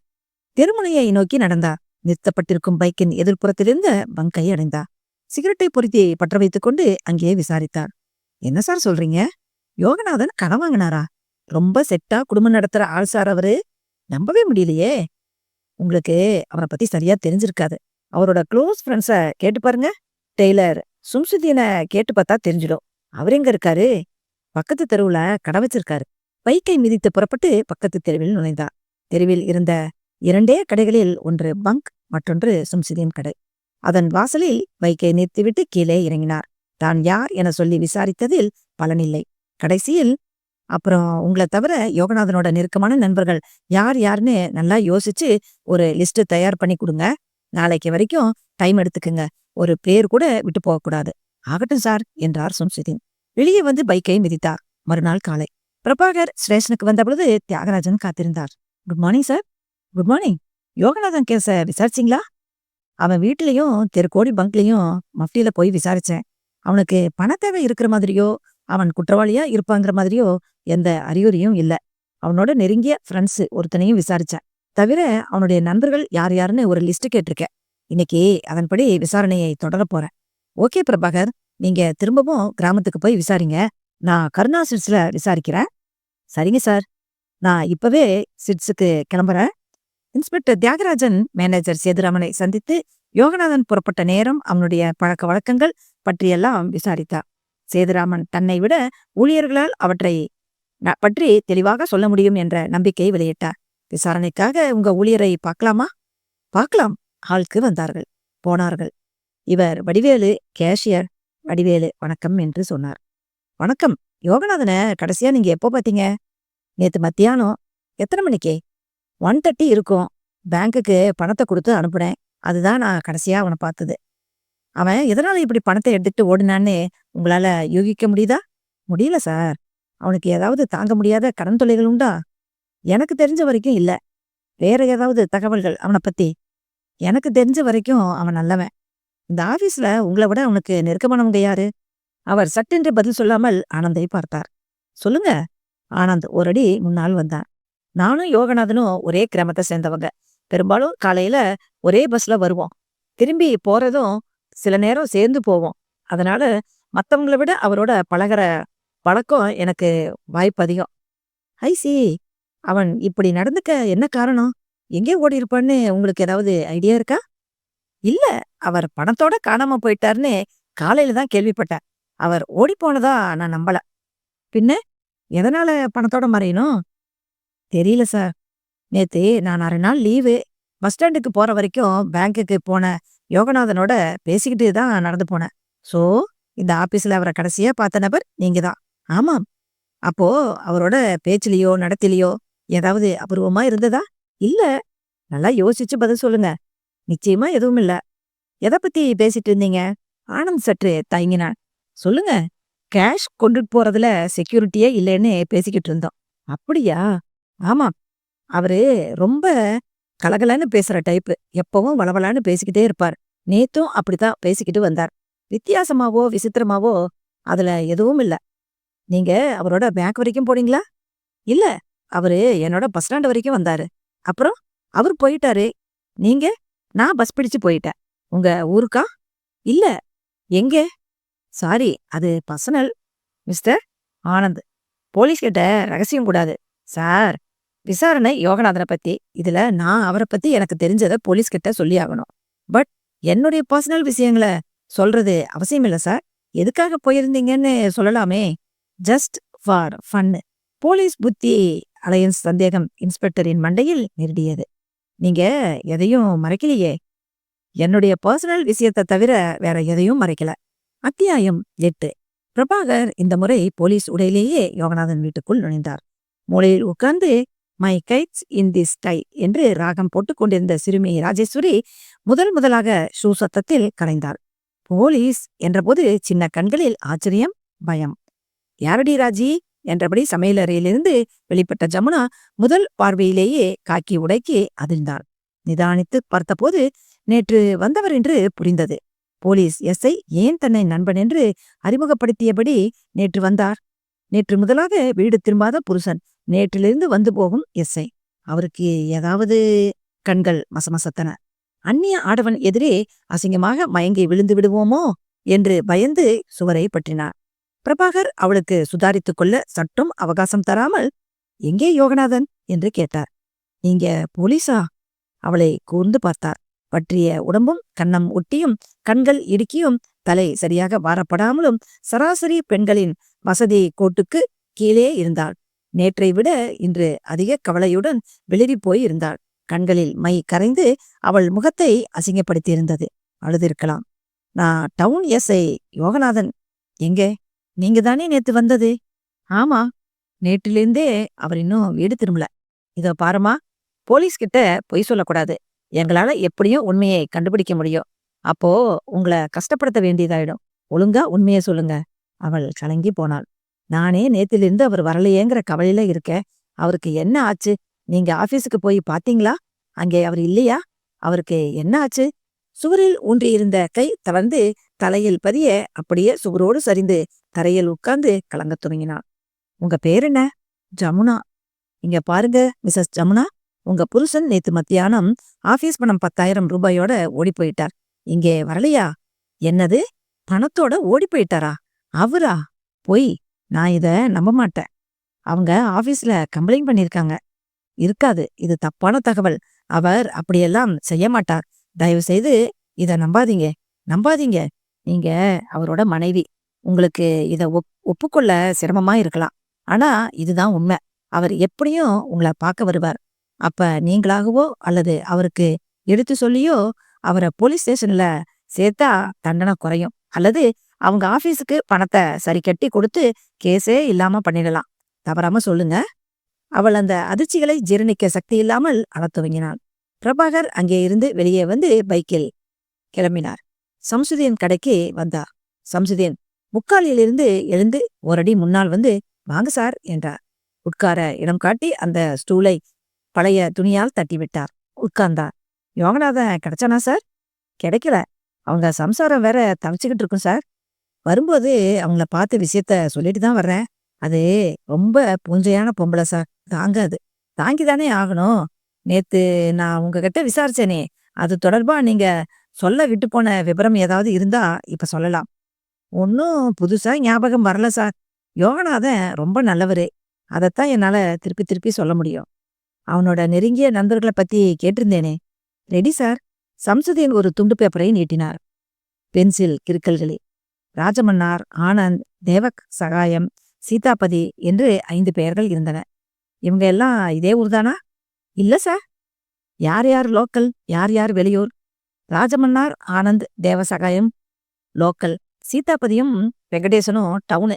ஆனந்த் யோகநாதன் வேலை செய்யற கம்பெனிலேயே இருக்கார். ராஜமன்னார் விழுப்புரத்துல ரயில்வே டிடிஆர். தேவசகாயம் டவுன்ல ஆர்ஐ. வெங்கடேசன் டவுன்ல டாக்ஸி ஓட்டுறார். சீதாபதி இங்கேயே டீ கடை வச்சிருக்கார். தேங்க்ஸ். சமீப காலமா யோகநாதனோட நடவடிக்கையில ஏதாவது வித்தியாசமா தெரிஞ்சதா? இல்ல சார். யோசிச்சு சொல்லுங்களேன். யோசிக்க எதுவுமே இல்ல சார். சரி, இது தொடர்பா உங்களுக்கு ஏதாவது புதிய தகவல்கள் கிடைச்சா உடனே எனக்கு சொல்லணும். சொல்றேன் சார். டீக்கடை சீதாபதியிடமிருந்து ஒழுங்கான தகவல் எதுவுமே இல்லை. சம்சுதனைப் போலவே அவனும் கீறல் விழுந்த கிராமபோன் ரெக்கார்டாக யோகநாதன் நல்லவன் என்றார். அவனை திருடன் என்றால் நாக்கு வெந்து போகும் என்று பாய்லர் சூட்டில் பதில் சொன்னார். பிரபாகர் அங்கிருந்து விலகி டாக்ஸி ஸ்டாண்டுக்கு வந்தார். ஸ்டாண்டில் பார்க்கப்பட்ட தயாளன் இருந்தார். வணக்கம் சார். சவாரியா? இல்ல, ஒரு என்கொயரி. என்கொயரியா? ஆமாம். இங்க வெங்கடேசன் யாரு? இருக்கான் சார். இப்போ இருக்காரா? இருக்கான். வெங்கடேசன்? அந்த குரலுக்கு எதிரே இருந்த ஸ்நாக் பாரில் தேவலோக செட் போட்ட மாதிரி சிகரெட் ஊதி கொண்டிருந்தவர்களில் ஒருவன் இழுபட்டான். சிகரெட்டுடனேயே எழுந்து வந்து, என்னதையா என்றான். சாரு உன்னை பார்க்கணுமாம். சிகரெட்டை தரையில் வீசி தேய்த்துவிட்டு, வணக்கம் சார் என்றார். சற்றும் முரட்டுத்தனமில்லாத உருவம், நீள முகம், ஏறிய நெற்றி, நசுங்கிய மூக்கு, கீழ் உதடு சிரித்து முகவாய் நீண்டிருந்தது. நீதான் வெங்கடேசனா? ஆமாம் சார். உனக்கு யோகநாதனை தெரியுமா? தெரியும் சார். அவன் இப்போ எங்க? ஆபீஸ்ல இருப்பான் சார். அங்க இல்ல. ஆபீஸ் பணத்தோட அவனை காணோம். அப்படியா? யோகநாதனா? ஆமாம். அவனுக்கு பணத்தேவை அதிகமா இருந்திருக்கு. அதனால ஆபீஸ் பணத்துல கை வச்சுட்டு ஓடிட்டான். எதுக்காக அவன் படத்தை எடுத்தாங்கிறது இன்னும் தெரியல. உனக்கு தெரியுமா? எனக்கு எப்படி சார்? ஏயா, நீங்களெல்லாம் ஃப்ரெண்டு தானே. ஒருத்தனுக்கு கஷ்டம் இன்னொருத்தனுக்கு தெரியாதா? ஓரளவு தெரியும் சார். அப்போ சொல்லு, அவனுக்கு ஏன் பணம் தேவைப்பட்டது? அவன் சற்று தயங்கினான். எனக்கு தெரிஞ்சு யோகநாதனுக்கு எதுவும் கடனோ கஷ்டமோ இல்ல. ஆனா கிராமத்தில் அவங்க அப்பா அம்மாவும் அண்ணனும் பண கஷ்டத்துல இருக்காங்கன்னு சொல்லியிருக்கான். 3 வருஷமா வெள்ளமும் வறட்சியும் வந்து விவசாயம் பாழாகி போச்சு. அதனால அவங்க கிராமத்து நிலத்தை அடமானம் போட்டிருக்கிறதா அவனே சொல்லியிருக்கான். இத எப்ப சொன்னான்? 10 நாள் முன்னால. இத சொல்லும்போது உங்களை தவிர வேற யாரெல்லாம் கூட இருந்தாங்க? யாரும் இல்ல. ஏதோ தாங்க முடியாத மனக்கஷ்டத்துல இதை என்கிட்ட சொன்னான். உடனேயே இதையெல்லாம் வேற யார்கிட்டயும் சொல்லாதேன்னு கேட்டுக்கிட்டான். நானும் இத வேற யார்கிட்டயும் சொல்லல. அப்போ அவன் பணத்தோட அவங்க கிராமத்துக்கு தான் போயிருக்கணும் இல்ல? நான் அப்படி நினைக்கல. ஏன்னா அதுக்காக யோகநாதன் இப்படி தவறான வழியில போவான்னு எனக்கு தோணல. அவனோட கிராமத்து விலாசம் தெரியுமா? வீட்டு நம்பர் தெரியாது. கற்பக விநாயகர் கோயில் தெரு, ஆலம்பாக்கம். அந்த கிராமம் எங்க இருக்கு? சவுத் ஆற்காடு ஜில்லா, பாண்டிச்சேரி போற வழியில இருக்கு. ஐசி. வேற தகவல் ஏதாவது? மௌனமாக இருந்தார்.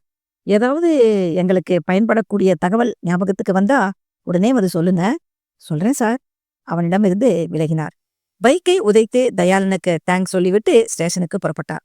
நாளைக்கு யோகநாதனுடைய பேரண்ட்ஸை போய் பார்த்து விசாரிக்கணும் என்று நினைத்து கொண்டார். கோழி கூவாத கிராமம் என்பார்களே, அதில் ஒன்றுதான் ஆலம்பாக்கம். அங்கிருந்த யோகநாதனின் பெற்றோர்களை விசாரித்தும் உபயோகமாய் ஒன்றும் கிடைக்கவில்லை. அத்தியாயம் 9. போன் ஒலித்தது. இன்ஸ்பெக்டர் தியாகராஜன் போனை எடுத்தார். Yes, police station. வணக்கம் சார்.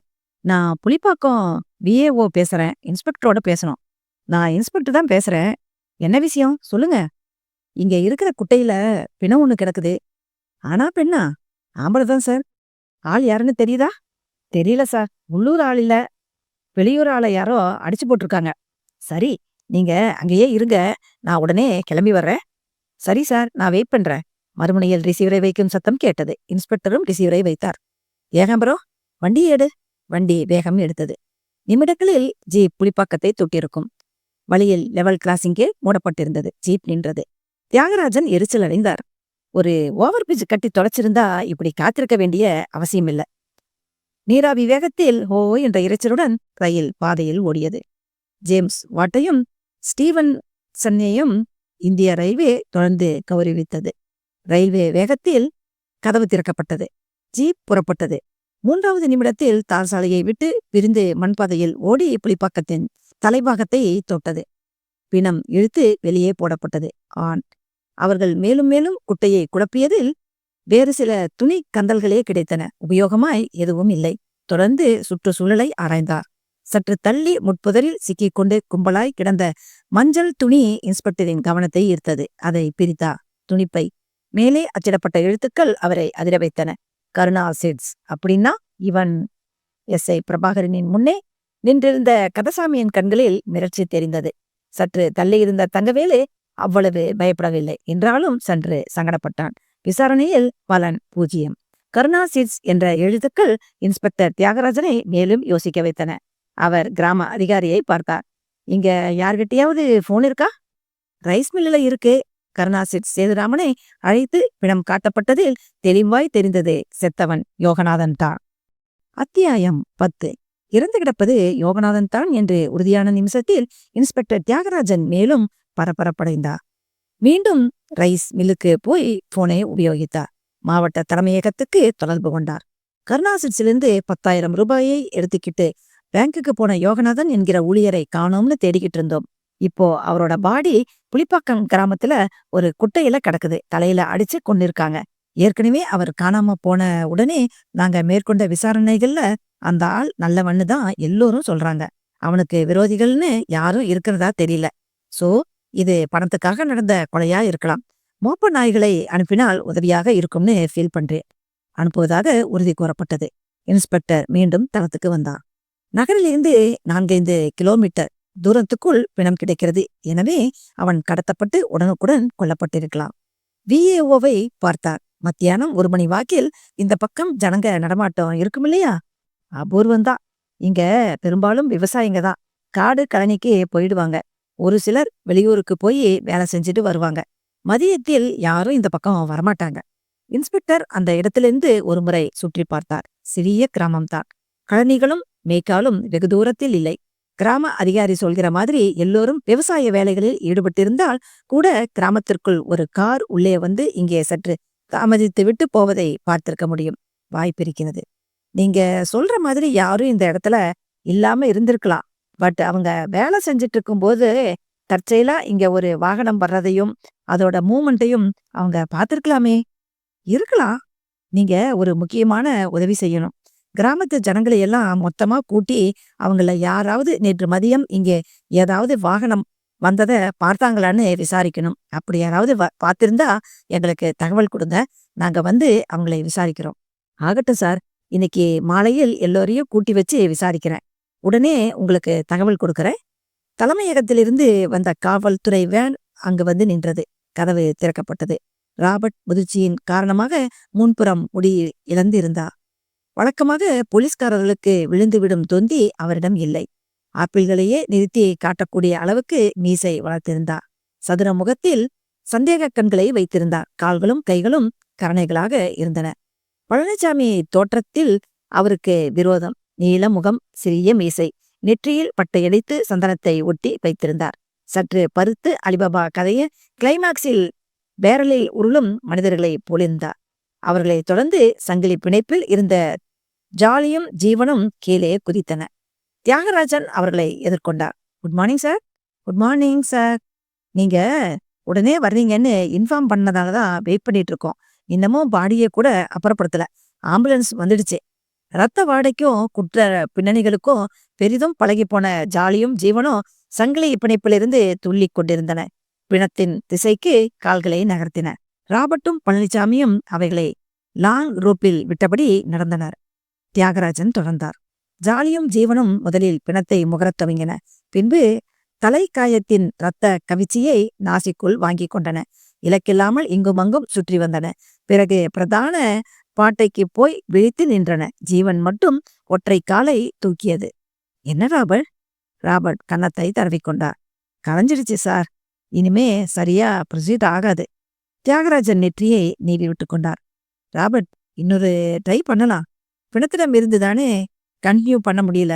பக்கத்திலேயே அந்த பணப்பை இருந்தது. அத மோப்பம் பிடிக்குமான்னு பாப்போமே. பார்க்கலாம் சார் என்றபோது அவர்களுக்கு உற்சாகம் திரும்பியிருந்தது. மீண்டும் பிரதான பாட்டையிலிருந்து கொலை தளத்துக்கு நோக்கி நாய்களை செலுத்தினார்கள். குத்துச்செடி புதர்களின் மேலிருந்த பணப்பைக்கு அருகே கொண்டு போனதும் அவை மறுபடியும் முகரத் துவங்கின.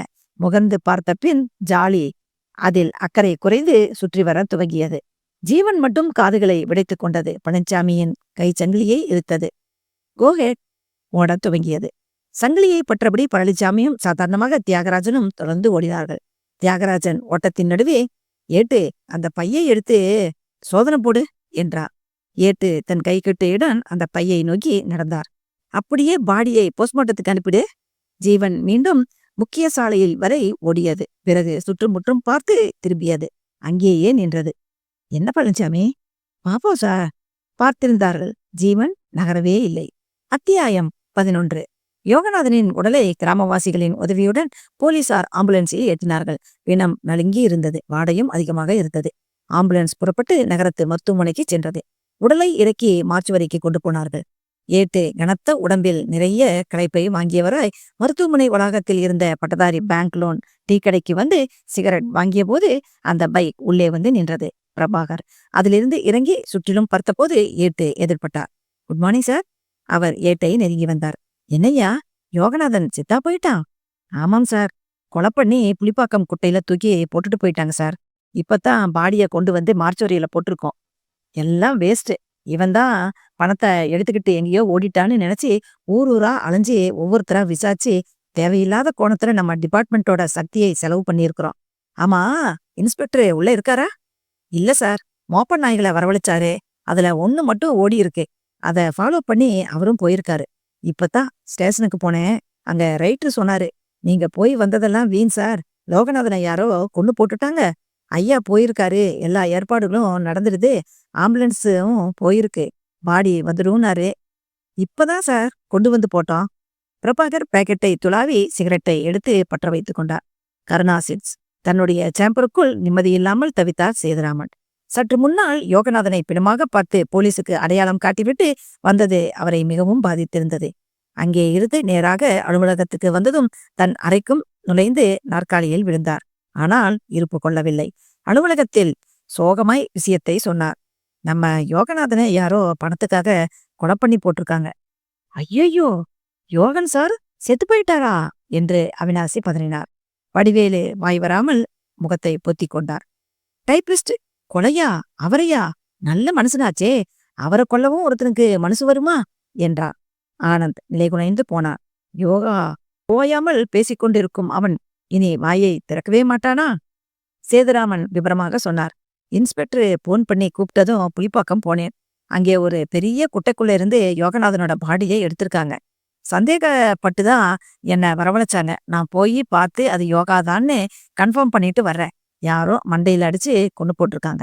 ஆனந்த் அவசரமாக கேட்டான். ஆமா, விஷயத்த யோகநாதன் வீட்டுக்கு சொல்லியாச்சா? தெரியல. போலீஸே இப்பதான் விஷயம் தெரிஞ்சு அடையாளமும் கண்டுபிடிச்சிருக்காங்க. அவங்களுக்கு எவ்வளவோ ஃபார்மாலிட்டிஸ்.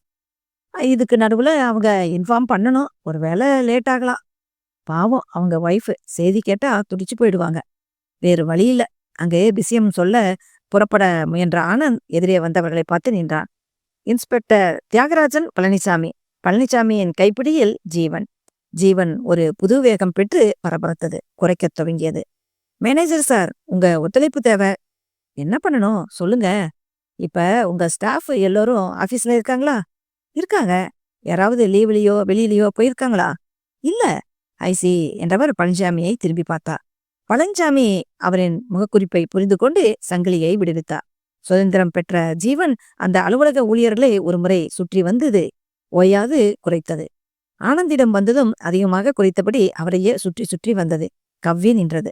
மிஸ்டர் ஆனந்த், யோகநாதன் கொலை வழக்குல உங்களை கைது பண்றேன் என்றார் தியாகராஜன்.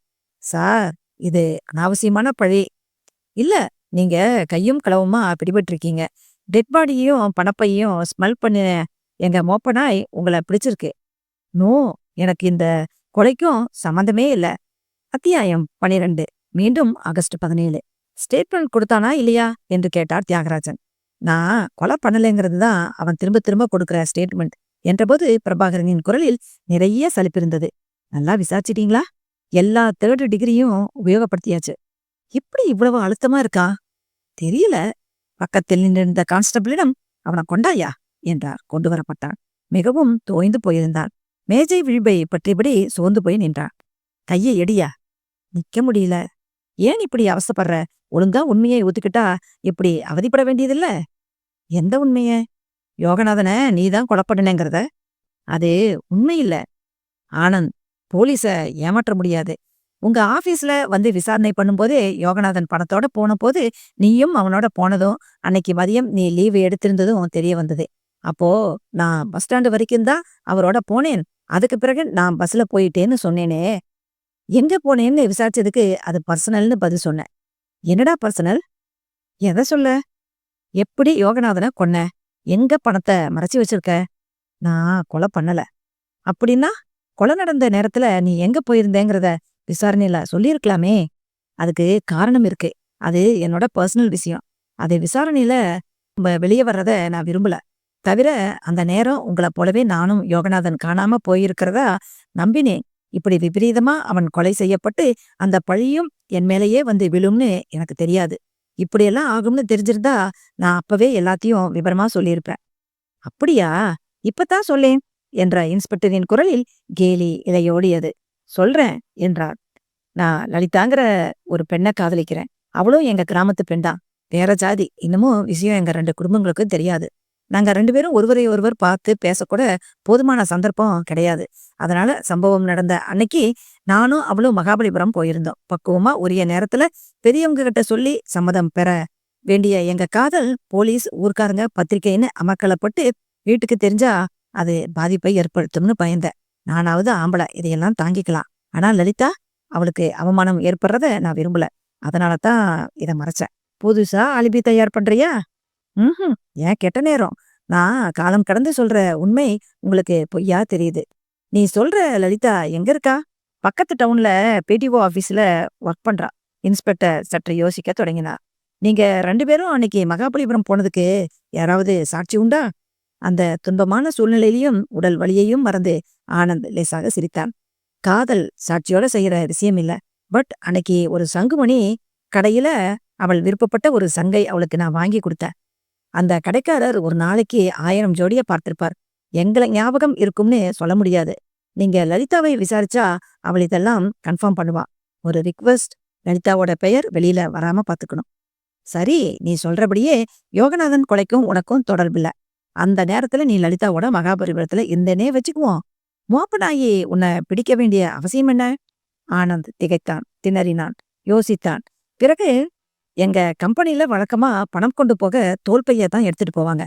எங்க கேன்வாசர்களும் கிளர்க்குகளும் தான் சொற்ப தொகைகளை எடுத்துட்டு போக இந்த மாதிரி துணிப்பைகளை உபயோகப்படுத்துவாங்க. மோஸ்ட்லி பேங்குக்கு போகும்போது தோல்பைய தான் கொண்டு போவாங்க. அன்னைக்கு எதனாலயோ யோகநாதன் துணிப்பைய கொண்டு போயிருக்கார். எங்க கேள்வி உன்னை எப்படி மோப்பனாயி பிடிச்சதுங்கிறது. அதைத்தான் சொல்ல வர்றேன். வழக்கமா இந்த துணிப்பைகள் கேசியரோட டேபிள்ல கீழே கபோர்ட்ல இருக்கும். தேவைப்படுறவங்க எடுத்துக்குவாங்க. சில சமயங்கள்ல எங்க ஸ்டாஃப் எல்லாம் இந்த பைகளை அன்அஃபிஷியலா உபயோகப்படுத்துறது உண்டு. எப்படி? ஈவினிங் ஆபீஸை விட்டு போகும்போது வீட்டுக்கு ஏதாவது வாங்க வேண்டி இருந்தா இந்த பைகளை எடுத்துக்கிட்டு போவாங்க. யோகநாதன் காணாம போனதுக்கு முந்தின நாள் நான் ஒரு பையை எடுத்துக்கிட்டு போனேன். மறுநாள் காலையில கொண்டு வந்து வச்சிட்டேன். அந்த பையை தான் யோகநாதன் எடுத்துட்டு போயிருக்கலாம். நம்புற மாதிரி இல்லையே. நான் நடந்ததை சொன்னேன், அவ்வளவுதான். என்னையே சந்தேகப்படுறதை விட்டுட்டு உண்மையான குற்றவாளியை கண்டுபிடிக்க முயற்சி செஞ்சீங்கன்னா நான் உங்களுக்கு நன்றி உள்ளவனா இருப்பேன். இன்னமும் தியாகராஜனால் அவன் சொன்னவற்றை நம்ப முடியவில்லை. சரி, நீ சொல்றபடியே வச்சுக்குவோம். பைய முதல் நாள் நீ கொண்டு போன இல்லையா? ஆமாம். அதுல என்ன வாங்கிட்டு போன? என்ன சொல்லலாம்னு யோசிக்கிறியா? இல்ல, அன்னைக்கு என்ன வாங்கிட்டு போனேன்னு யோசிக்கிறேன். ஞாபகம் வந்துடுச்சு. வெஜிடபிள்ஸ். என்னென்ன காய்கறிகள்? சரியா ஞாபகம் இல்ல. வழக்கமா வாங்குற வெங்காயம், தக்காளி, வேற சில காய்கள். என்னென்னு இப்ப சொல்ல முடியல. இந்த மாதிரி ஆபீஸ் பையை நீ சொந்த உபயோகத்துக்காக எடுத்துக்கிட்டு போனது இதுதான் முதல் தடவையா? இல்ல, பல தடவை நான் இந்த மாதிரி செஞ்சிருக்கேன். காய்கறி வாங்கவா? காய்கறி, மளிகைன்னு பலதுக்கு உபயோகப்படுத்தி இருக்கோம். ஐசி, நீ எந்த கடையில காய்கறி வாங்கின? நாகப்பன் கடையில உங்ககிட்ட மோட்டார் சைக்கிள் இருக்கா? இல்ல, சைக்கிள் தான் இருக்கு. மோட்டார் சைக்கிள் ஓட்ட தெரியுமா? தெரியாது. Car driving? சைக்கிளை தவிர வேற எதுவுமே ஓட்ட தெரியாது. சரி, நீ போகலாம். ஆனந்த் மீண்டும் லாக்கப்பில் அடைக்கப்பட்டான். இன்ஸ்பெக்டர் பிரபாகரை கேட்டார். பிரபாகர், உங்க ஐடியா என்ன? டவுன் பஜார்ல காணாம போன யோகநாதன் கிட்டத்தட்ட 5 மைல் தள்ளி புலிப்பாக்கம் குட்டையில பிணமாக கிடக்கிறான். பிஎம் ரிப்போர்ட்டின்படி அவன் அன்னைக்கு மதியமே கொலை செய்யப்பட்டிருக்கணும். அவன் எந்த இடத்துல கொலை செய்யப்பட்டான்னு நமக்கு தெரியாது. பட் டவுன்ல இருந்து அவனை உயிரோடவோ பிணமாகவோ புலிப்பாக்கத்துக்கு எடுத்துட்டு போக ஒரு வாகனம் உபயோகப்பட்டிருக்கணும். அதுவும் 4 வீலராகத்தான் இருக்கணும். Correct sir. நாம அந்த ஆங்கிள் கண்டுபிடிச்சாகணும். அத்தியாயம் 13. அந்த கோணத்துல நம்ம கண்டுபிடிச்சாகணும் என்று பிரபாகர் சொன்னது இன்ஸ்பெக்டரையும் யோசிக்க வைத்தது. பாடியை கண்டுபிடிச்சு தகவல் வந்த உடனே ஸ்பாட்டுக்கு போய் தடயங்களை தேடின போது நான் வேற ஏதாவது ஃபுட் மார்க்கோ டயர் மார்க்கோ கிடைக்குமான்னு பார்த்தேன். பிரயோஜனம் இல்ல. விஷயம் தெரியாத கிராமத்து ஜனங்க தடயங்களை கலைச்சிட்டாங்க. பாடியை தவிர நமக்கு கிடைச்சது இந்த பைய ஒண்ணுதான். இத ஸ்மெல் பண்ணிட்டு தான் ஜீவன் ஆனந்த பிடிச்சது. இந்த அந்த பையன் நம்ம இன்னொரு கோணத்துல பார்க்க வேண்டியது அவசியம். பாப்போமே. பாதுகாப்பாக வைக்கப்பட்டிருந்த அந்த ஒற்றை தடயம் வெளியே எடுக்கப்பட்டது. தியாகராஜன் அதை மேஜை மீது பரத்தினார். பிரபாகர், இதுல நீங்க என்ன எதிர்பார்க்கறீங்க? கரைகளை. பிரபாகர் அதன் அடிபாகத்தை சோதித்தார். இங்க பாருங்க சார். அவர் சுட்டிக்காட்டிய இடத்தில் பையில் பிசுக்கு தெரிந்தது. என்ன இது? எண்ணெய்? அப்போ ஆனந்த் சொன்ன மாதிரி இந்த பை நிறைய அன்னபேசியில உபயோகப்படுத்தப்பட்டிருக்கலாம். அதில் மளிகை காய்கறிகள் வாங்கப்பட்டிருக்கலாம். உங்க யோசனை என்ன?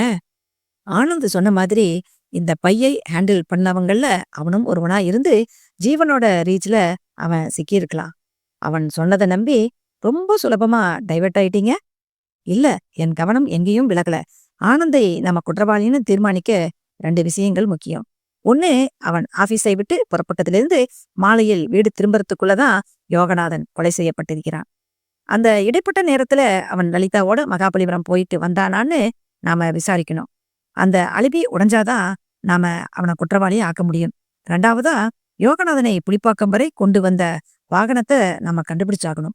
பிரபாகர், ஆபீஸை விட்டு ஒன்னா கிளம்பின யோகநாதனும் ஆனந்தும் ஏதோ ஒரு ஒப்பந்தத்தோட நகரை விட்டு வெளியே வந்திருக்கலாம். ஸ்பாட்ல ஆனந்த் அவனை தாக்கியிருக்கலாமே. இருக்கலாம். அப்போ இதில் வெஹிக்கிள் சம்பந்தப்பட்டிருக்க வேண்டிய அவசியம் இல்லையே. அப்படி யோசிச்சாலும் கூட நாம ஆனந்தோட அலிபியை உடைச்சாகணும். கரெக்ட். நீங்க லலிதாவை என்கொயர் பண்ணுங்க.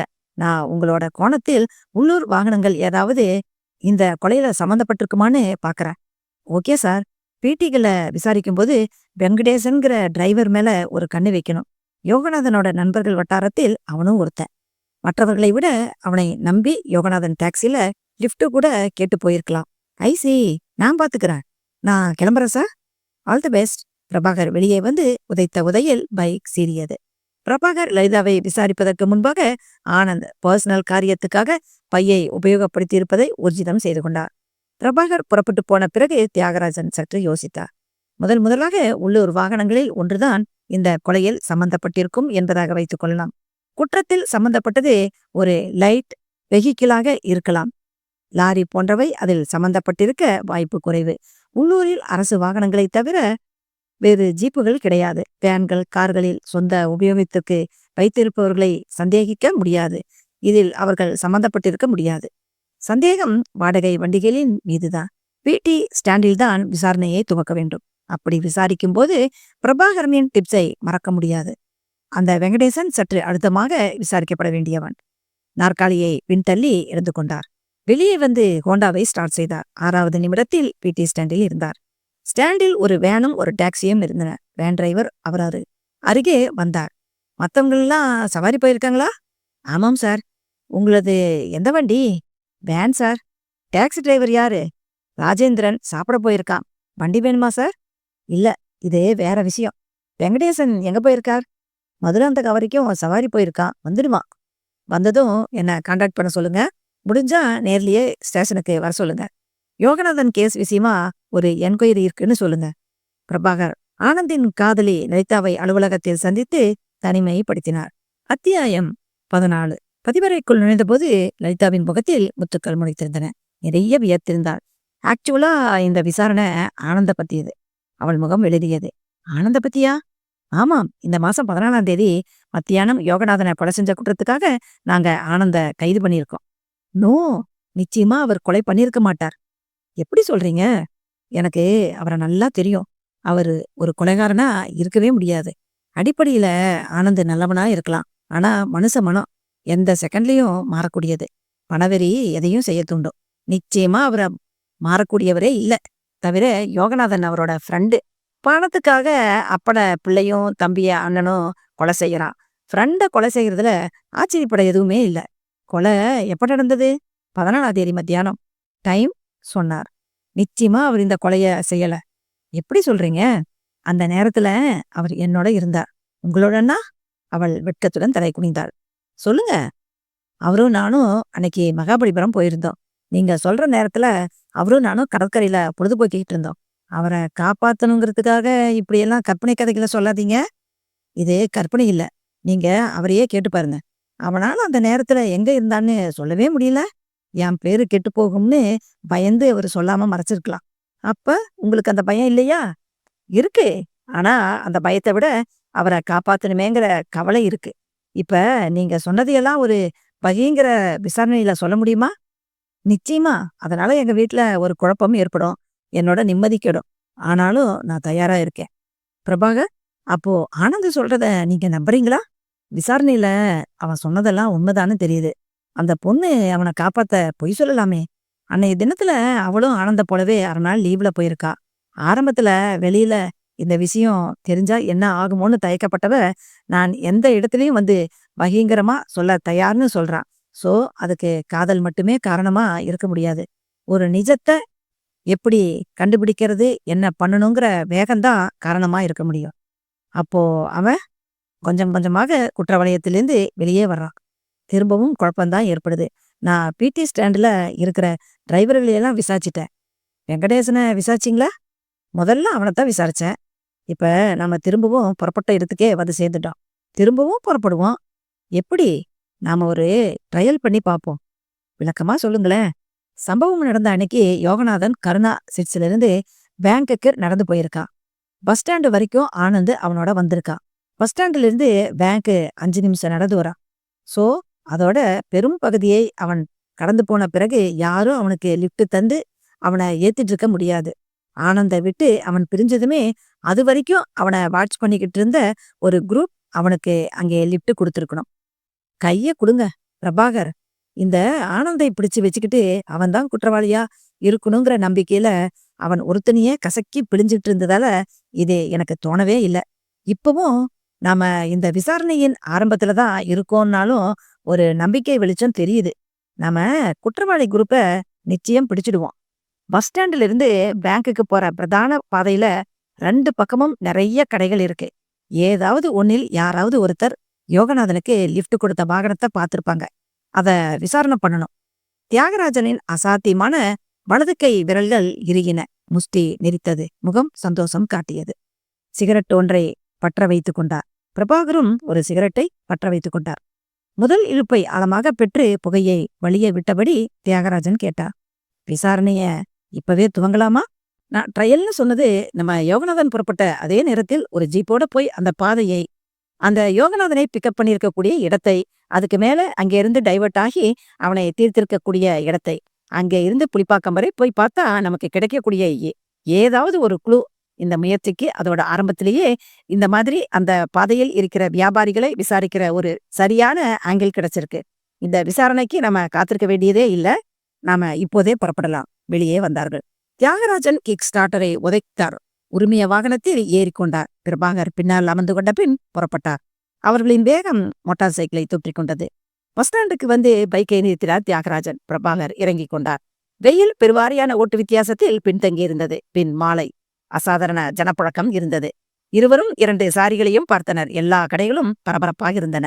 இந்த நேரத்தில் இப்படித்தான் எல்லா கடைகளுமே பிஸியாக இருக்கும். உச்சக்கட்ட வியாபார நேரமே இதுதானே. இங்கிருந்து பேங்குக்கு போற தூரத்திலே பாதியை நாம கவர் பண்ணணும்னா கூட ஏறத்தாழ 40 கடைகளையாவது விசாரிக்கணும். இந்த பரபரப்பான நேரத்துல அவங்க ஒத்துழைக்கிறது கஷ்டம். 40 கடைகளையுமே அல்லது பேங்க் வரை உள்ள அத்தனை கடைகளையுமே நாம பிறகு விசாரிக்கலாம். இப்ப சில முக்கியமான கடைகளை தேர்ந்தெடுக்கிறோம். முக்கியமான கடைகளா? எஸ். யோகநாதன் பிக்கப் செய்யப்பட்ட நேரம் சுமார் 2 மணி மத்தியானம். சாலை நடமாட்டம் குறைஞ்சிருக்க கூடிய நேரம் அது. இந்த பஸ் ஸ்டாண்டு வழியா வெளியூர்ல இருந்து வர்றவங்க கிட்டத்தால இருக்கிற ஹோட்டல்ல மதிய சாப்பாட்டுக்கு வருவாங்க. இப்படி ஜன நடமாட்டம் லிமிட்டா இருந்திருக்கும். ஷாப்பிங் வர்ற ஜனங்க இருந்திருக்க மாட்டாங்க. சோ இங்க இருக்கிற டெக்ஸ்டைல்ஸ், காய்கறி கடைகள், பழக்கடைகள் அந்த நேரத்துல ஃப்ரீயா இருந்திருக்கும். அதே மாதிரி மெடிக்கல் ஷாப், ஜெனரல் மெர்ச்சன்ட்ஸ், பாத்திர கடைகளும் முதல்ல ஹோட்டல், பெட்டி கடைகளுக்கு போய் நம்ம விசாரணை பண்ணலாம். நான் முதல்ல சொன்ன ஃப்ரீயா இருந்திருக்கக்கூடிய கடைகள்ல மட்டும் இப்போ விசாரிக்கிறோம். நல்ல யோசனை. எதிர்ச்சாரியில் இருந்து பிரதான ஜவுளி கடையில் கல்லாவில் உட்கார்ந்திருந்தவர் பலமாக இருந்தார். வயதில் மட்டுமல்லாமல் பக்தியிலும் நெற்றிக்கும் கைகளுக்குமாக நிறைய திருநீரு செலவு செய்திருந்தார். அவரை நோக்கி நடந்தார்கள். வணக்கம். அவர் பதில் வணக்கம் செய்யவும் தோன்றாமல் திகைப்புடன் எழுந்து நின்றார். ஒரு என்கொயரி, உங்க உதவி தேவை. என்கொயரியா? ஆமாம். உங்களுக்கு கருணாசிட்ஸ் யோகநாதனை தெரியுமா? போன வாரம் கொலை பண்ணிட்டாங்களே அந்த பிள்ளைதானே? ஆமாம். மத்தியானம் 2 மணி வாக்குல இது நடந்திருக்கு. அந்த நேரத்துல இந்த ரோட்ல யோகநாதன் யாரோட வண்டியில ஏறினாங்கிறத நீங்க பாத்தீங்களா? இல்ல சார். சட்டுன்னு பதில் சொல்லாதீங்க சார். கொஞ்சம் யோசிச்சு பார்த்து. நிச்சயமா இல்ல சார். ஓகே, அன்னைய தினத்துல நடந்தது உங்க பார்வையில படாம போயிருக்கலாம். வேற ஏதாவது ஒரு நாள்ல யோகநாதன் அப்படி லிஃப்ட் வாங்கிட்டு போறத நீங்க பாத்திருக்கீங்களா? பாத்திருக்கேன் சார். போன மாசத்துல ஒரே ஒரு நாள் யோகநாதன் ஒரு கார்ல ஏறி போறத பார்த்தேன். என்ன கார்? என்ன கலர்? Ambassador, white. ஐசி. நல்ல தகவல். அந்த காரை பத்தி வேற ஏதாவது தகவல் தர முடியுமா? வேற எதுவும் குறிப்பா சொல்ல முடியல. வீதிக்கு வந்தார்கள். இவ சொல்றத வச்சு யோகநாதனுக்கு பேங்க் போற வழியில இப்படி லிஃப்ட் கொடுக்கப்படுறது உண்டுன்னு தெரியுது. ஏற்கனவே பிடி ஸ்டாண்டில் வெங்கடேசன் அவனுக்கு ஃப்ரெண்டா இருக்கிறதால மற்ற டிரைவர்களோடயும் அவனுக்கு தொடர்பு ஏற்பட்டு இருக்கலாம். ஒண்ணு அதில் யார் வேணும்னாலும் அவனை பாக்குற போது லிஃப்ட் கொடுத்திருக்கலாம். அல்லது ஒரு குறிப்பிட்ட நபர் மனசுல ஒரு குரூரமான திட்டத்தோட அவனுக்கு அடிக்கடி லிஃப்ட் கொடுத்து வந்திருக்கலாம். அதையும் நாம விசாரிச்சு தெரிஞ்சுக்கணும். அந்த ஒயிட் அம்பாஸ்டர் யாருடையதா இருக்கும்? அது சொந்த உபயோகத்துல இருக்கிற காரா இல்லாம டாக்ஸியா இருந்தா? தயாளன் கிட்டயும் வெங்கடேசன் கிட்டயும் தான் அந்த மாதிரி வெள்ளை அம்பாஸ்டர் இருக்கு. முதல் சுற்றுக்கு அவர்கள் தீர்மானித்த கடைகள் முழுவதும் விசாரித்து விட்டு வேறு பயனுள்ள எந்த தகவலும் கிடைக்காமல் திரும்பினார்கள். ஸ்டேஷனில் வந்து உட்கார்ந்து சிகரெட் பிடித்தார்கள். ஃபர்ஸ்ட் ரவுண்ட்ல வெங்கடேசனோ தயாளனோ ஒரு மாசத்துக்கு முன்னால யோகநாதனுக்கு லிஃப்ட் கொடுத்திருக்காங்கிறது மட்டும்தான் தெரியுது. சம்பவம் நடந்த தினத்துல என்ன நடந்ததுங்கிறத பத்தி எந்த தகவலும் கிடைக்கல. நாம ஓரளவுக்கு தானே கவர் பண்ணியிருக்கோம். நாளைக்கு நம்ம கான்ஸ்டபிள்களை விட்டு டோர் டு டோர் என்கொயர் பண்ண சொல்லிடுவோம். நாம எதிர்பார்த்தபடி இல்லாம பரபரப்பா வியாபாரம் ஆகிட்டு இருக்கிற ஒரு கடைக்காரர் கூட யோகநாதன் வண்டி ஏறுறத பார்த்திருக்கலாம். நாம வெறும் அதிர்ஷ்டத்தையே நம்பி போயிட்டு இருக்கோமோன்னு தோணுது. அப்படியெல்லாம் இல்ல. முயற்சிகளை நோக்கி நம்ம போயிட்டு இருக்கிறோம். நம்ம கூட விளையாடிட்டு இருக்கிற அந்த நபரோட தடயத்தை நாம நெருங்கிட்டு இருக்கிறோம். அது சிக்கிடுச்சுன்னா நம்ம குற்றவாளியை பிடிச்சிடறோம். டாக்ஸி டிரைவர்கள் கொடுத்த ஸ்டேட்மெண்ட்டை வெரிஃபை பண்ணிட்டு இருக்கிற நம்ம ஆட்கள் கூட நமக்கு ஒரு நல்ல தகவலை தரலாம். நாளைக்கு பொழுது நமக்கு பிரகாசமா விடிய போகுது. நானும் நம்புறேன். மறுநாள் பொழுது வழக்கம் போலத்தான் விடிந்தது. சூரியன் உச்சிக்கு போகிற வரை புதிதாக ஒரு தகவலும் வரவில்லை. பிரபாகர், இப்ப என்ன பண்ணலாம்? நான் சொன்னேனே, அந்த ட்ரையலை ஆரம்பிச்சிட வேண்டியதுதான். செய்வோம். பெருமாள். டிரைவர் கலிய பெருமாள் அவசரமாக உள்ளே வந்து, ஐயா என்றார். ஜீப்பு ரெடியா இருக்குல்ல? இருக்குங்க ஐயா. ஒரு 10-20 கிலோமீட்டர் சுத்த வேண்டி இருக்கும். பெட்ரோல் எல்லாம் போதுமா? போதும். சரி, கிளம்புவோம். ஜீப்பை எட்டினார்கள். பின்னருக்கையை அணைத்துக் கொண்டார்கள். மரியாதை நிமித்தம் காத்திருந்த கலிய பெருமாள் உள்ளே ஏறி டிரைவர் சீட்டில் உட்கார்ந்தார். முதல்ல பஸ் ஸ்டாண்டுக்கு போ. ஜீப் நின்றது. பிரபாகர் கடிகாரத்தை பார்த்தார். 1:35. பெருமாள், நிதானமாக போங்க என்றார். சரிங்கய்யா. ஜீப் ஊர்ந்தது. அத்தியாயம் 15. பஸ் ஸ்டாண்டை கடந்ததும் ஜீப்பு நிறுத்து பெருமாள். நிறுத்தப்பட்டது. பிரபாகர் மீண்டும் தன் கையெழுத்தை பார்த்து கொண்டார். ஏறத்தாழ இந்த நேரத்தில்தான் யோகநாதன் இங்கே வந்திருக்கிறார். இந்த இடத்திலே ஆனந்துக்கு விடை கொடுத்துவிட்டு பேங்கை நோக்கி போயிருக்கிறான். ஏற்கனவே திட்டமிட்டபடியோ அல்லது தற்செயலாகவோ யோகநாதனுக்கு லிஃப்ட் கொடுக்க போகிற வாகனம் நம்ம ஜீப் நிக்கிற இடத்துக்கு பின்னால சுமார் 100 அடி தூரம் தள்ளி நின்றுட்டு இருந்திருக்கும். அங்கே இருந்து கிளம்பி வந்து அது யோகநாதனை பிக்கப் பண்ணிக்குது. அது ஒரு 2-3 நிமிஷம் இடைவெளியில் சுமார் 100 அடிக்கு முன்னால நடந்திருக்கும். பெருமாள், வண்டிய ஸ்லோவா ஓட்டு. ஜீப் ஓடி நின்றது. நிறுத்து. இந்த இடத்துல யோகநாதன் பிக்கப் ஆயிருக்கலாம். இங்கே 2 புறமும் இருக்கிற கடைகளுக்கு நம்ம விசாரணையில் அதிக முக்கியத்துவம் கொடுக்கிறோம். தியாகராஜனும் பிரபாகரும் 2 சாரியிலும் உள்ள கட்டிடங்களையும் ஸ்தாபனங்களையும் கவனித்துக் கொண்டார்கள். யோகநாதனை ஏத்திட்டு பேங்க்ல டிராப் பண்ணுறதா தான் சொல்லியிருப்பாங்க. அப்புறம் அவனே எதிர்பார்க்காத விதத்துல அவனை இடமாத்தி கூட்டிட்டு போயிருப்பாங்க. அப்ப அவன் முரண்டு பிடிச்சிருப்பான், கொன்னிருப்பாங்க. கொலையும் காருக்குள்ளேயே நடந்திருக்குமா, இல்ல அவர்களுக்கு பாதுகாப்பான ஏதோ ஒரு இடத்துல நடந்திருக்குமா? அப்படியே இருக்கலாம். அப்படி இருந்திருந்தா பாடியை வெளியே கொண்டு போற பயணம் 1/4 மணி நேரமோ 1/2 மணி நேரமோ தாமதப்பட்டிருக்கலாம். முதல்ல நம்ம வண்டிக்குள்ளேயே கொலை நடந்ததா இமேஜின் பண்ணிப்போம். அப்படி இமேஜின் பண்ணினா வண்டி பேங்க்குக்கு போகாம அதை கடந்து புலிப்பாக்கம் போயிருக்கணும். யோகநாதன் அதை எதிர்த்து ஒரு சத்தம் போட்டிருந்தா கூட டிராபிக்குக்கும் கடைகளுக்கும் உள்ள அந்த இடத்துல அது பல பேர் கவனத்தை இழுத்திருக்குமே. குற்றவாளிகள் அவனுக்கு ஏற்கனவே அறிமுகமானவங்க தானே. பேங்க்குக்கு போறதுக்கு முன்னால ஒரு காபி சாப்பிடலாம், டீ சாப்பிடலாம்னு சொல்லி அவனை கன்வின்ஸ் பண்ணி கொஞ்ச தூரம் கடத்தி போயிருக்கலாம். கரெக்ட். பெருமாள் வண்டிய மிதமான ஸ்பீட்ல ஓட்டு. ஜீப் ஓட்டப்பட்டது. பேக்கரி கடந்தது. போய்க்கொண்டே இருந்தது. பிரதான கடைவீதி கடக்கப்பட்டது. ஹோட்டல்கள், டீ கடைகள் கூட கடக்கப்பட்டு விட்டன. இந்த இடத்திலே யோகநாதன் சந்தேகப்பட்டிருக்கலாம். சர்ச்சை பண்ண ஆரம்பித்திருக்கலாம். சாலையை டைவர்சன் ரோடு தொட்டு கொண்டிருந்தது. பெருமாள், டைவர்சன் ரோடு எங்க போகுது? இந்த ரோடு இன்னும் கட்டுமானத்துல தான் இருக்கு, முடியல. ஆனா இதுல இருந்து ஒரு செம்மண் ரோடு நடுவுல மெயின் ரோட்டை தொடுது. திரும்பி மெயின் ரோட்டுக்கு வரலாம். ஆனா அது கரடுமுரடான பாதை. டைவர்சன் ரோட்ல போங்க. சரியையா. ஜீப் டைவர்சன் பாதையில் சென்றது. பாதை நடுக வெறிச்சோடு இருந்தது. பக்கவாட்டு பகுதியிலும் மனித நடமாட்டமோ கடைகளோ கிடையாது. செம்மண் ரோடு வந்ததும் ஜீப்பை மெயின் ரோட்டுக்கு கொண்டு போங்க. சரிங்கய்யா. நம்ம யூகப்படியே எல்லாம் நடந்திருக்கு. இந்த பாதை வழியா வண்டி போறபோது யோகநாதன் கத்தி கலாட்டா பண்ணியிருந்தாலும் உதவிக்கு யாரும் வர வாய்ப்பே இல்லை. இங்கேயே அவனை கொன்னிருக்கலாம். ரோடு வேலைக்கான மெட்டீரியல்ஸ் கொண்டு வர்ற வாகனங்களையோ மனிதர்களையோ தவிர வேற யாரும் இந்த பக்கம் வரப்போறதில்ல. ஆமாம், சாலையின் பக்கத்தில் ஏகப்பட்ட காய்ந்து வெடித்த தரிசு பூமிகள். வெயிலின் அலை எங்கும் பரவியிருந்தது. செம்மண் பாட்டை சாலையில் வந்து ஒட்டிக்கொள்ள ஜீப் திரும்பி செம்மண் சாலையில் ஓடி மீண்டும் பிரதான சாலையை எட்டியது. ஆமாம், இந்த இடத்துல மெயின் ரோடு புலிப்பாக்கத்தை கிராஸ் பண்ணிடுதா? இல்லைங்க ஐயா, இன்னும் கொஞ்சம் தூரம் போகணும். ஒரு 4 ஃபர்லாங் போனா புலிப்பாக்கம் வந்துடும். சரி, புலிப்பாக்கத்துக்கு போங்க.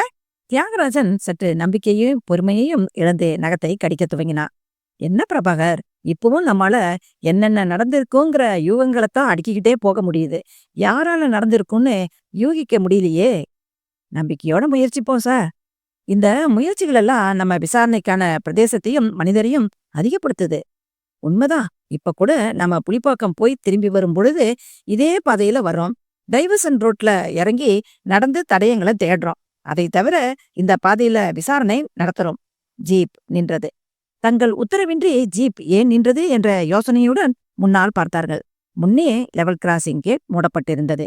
பெருமாள் இன்ஜினை அணைத்துவிட்டு மறைவை தேடி போனார். தியாகராஜனும் பிரபாகரும் சிகரெட் பாக்கெட்டை எடுத்தார்கள். சிகரெட்டுகளை உருவி எடுத்து பற்ற வைத்துக் கொண்டார்கள். புகைத்தபடி காத்திருந்தார்கள். பெருமாளும் திரும்பி வந்து சீட்டில் உட்கார்ந்து கொண்டான். ட்ரெயினும் வரவில்லை. கதவும் திறக்கப்படவில்லை. சிகரெட்டின் நுனி சூடு விரல்களை எட்டியது. செயினாக அடுத்த சிகரெட்டை பற்ற வைத்தபடி காத்திருந்தார்கள். அந்த சிகரெட்டும் முடித்து மேலும் கால விரயம் ஆன பிறகு ட்ரெயின் வந்தது. கேட்டை கடந்து போனது. கேட் திறக்கப்பட்டது. ஜீப் செலுத்தப்பட்டது. பின்னாலும் சில வாகனங்கள் தொடர்ந்தன.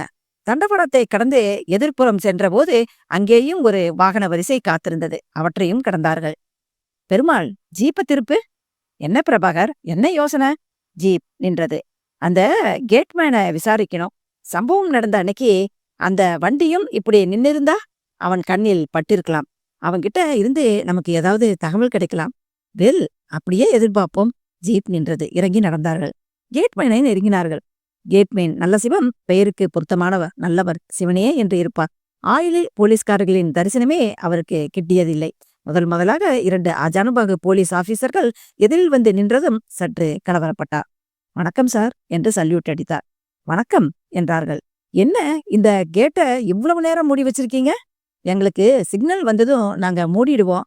ட்ரெயின் கிராஸ் ஆனதும் திறந்துடுவோம். ஹைவேஸ்ல ஒரு ஓவர் பிரிட்ஜ் கட்டிட்டாங்கன்னா தொல்லை இல்ல. அது சரி, யாராவது கர்ப்பிணிகளை கூட்டிட்டு ஹாஸ்பிட்டலுக்கு வந்தா அவஸ்தைப்பட்டு டாக்ஸிலேயே குழந்தை பெத்துடுவாங்க போல இருக்கே. அந்த மாதிரி சந்தர்ப்பங்கள்ல மனசு தாங்காம இறக்கப்பட்டுதான் நாங்க வம்புல மாட்டிக்கிறது. ஓஹோ, இறக்கப்பட்டு திறந்து விடுறது உண்டா? உண்டு சார். அதிக வம்பு என்ன இருக்கு? இருக்கு சார். போன வாரம் அந்தோணி இந்த கேட்ல டியூட்டில இருந்தா. அதே நேரம்தான் ட்ரெயின் வரப்போகுதுன்னு கேட்டை மூடிட்டான். ஒரு கார்ல உடம்பு முடியாத ஆளை கொண்டு வந்திருக்காங்க. அவசரமா ஆஸ்பத்திரிக்கு போகணும், தயவு செய்து கேட்ட திறன்னு சொல்லியிருக்காங்க. திறந்து விட்டுட்டு டிபார்ட்மெண்ட்ல மாட்டிக்கிட்டான். இப்ப சஸ்பென்ஸ்ல இருக்கான். அப்படியா? ஆமாம் சார். இப்ப சொல்லுங்க, இறக்கப்படுறது எங்களுக்கு தானே வம்பா முடியுது. ஆமா, நீங்க சொல்றதும் சரிதான். அந்த காரு வெளியில இருந்து டவுனுக்குள்ள வந்ததா? இல்ல, டவுனுக்குள்ள இருந்து வெளிய போனதா தான் அந்தோணி சொன்னான். டவுனுக்கு வெளியே எங்க ஹாஸ்பிடல் இருக்கு? அதானே, ஒருவேளை மெட்ராஸ் ஹாஸ்பிட்டலுக்கு கொண்டு போனாங்களோ என்னவோ? இருக்கும். ஆமாம், இதெல்லாம் என்னைக்கு நடந்தது? 14ஆம் தேதி. 14ஆம் தேதியா? நல்லா தெரியுமா? ஆமாங்க, அந்தோணிக்கு கொடுத்த சஸ்பென்ஸ் ஆர்டர பார்த்தேனே. அதுல ஆகஸ்ட் 14ஆம் தேதி 2:15 மணிக்கு கேட்ட திறந்ததுக்கான போட்டிருந்ததே. இப்போ அந்தோணி எங்க இருக்கா? குவார்டர்ஸ்ல தான் இருப்பான். அட்ரஸ் சொல்ல முடியுமா? சொல்றேன் சார், சொன்னான். குறித்து கொண்டார்கள். ஜீப்புக்கு வந்தார்கள். பெருமாள், ரயில்வே குவார்டர்ஸுக்கு போ. அத்தியாயம் 16. ஜீப் ரயில்வே ஸ்டேஷனுக்கு போகும் சிமெண்ட் சாலையில் நுழைந்து ஸ்டேஷனை கடந்து குவார்டர்ஸின் தெருக்களில் நுழைந்து ஓடியது. விலாசப்படி அந்தோணியின் குவார்டர்ஸை கண்டுபிடிக்க 2-3 முறை தெரு வலம் வந்தது. கண்டுபிடித்து நின்றது. பெருமாள் ஜீப்பிலேயே உட்கார்ந்திருக்க அவர்கள் இருவரும் கீழே இறங்கினார்கள். ஆனால் வெளியே சாத்தப்பட்டிருந்தது, பூட்டப்படவில்லை. கதவு தட்டினார்கள். யாரு? கதவை திறங்க. என்கொயரிக்கு வந்திருக்கிறோம். கதவை திறந்து அந்தோணி 6 நாள் தாடி வைத்திருந்தான். என்கொயரி என்ற வார்த்தை தன் இலாக்கா சம்பந்தப்பட்டதாக நினைத்திருந்தவன் போலீஸ் உடைகளை பார்த்து முகம் விழுத்தான். நீங்க போலீஸா? ஆமாம். எதுக்காக என்ன? எல்லா விவரமா சொல்றோம். உள்ளே உட்கார்ந்து பேசுவோமா?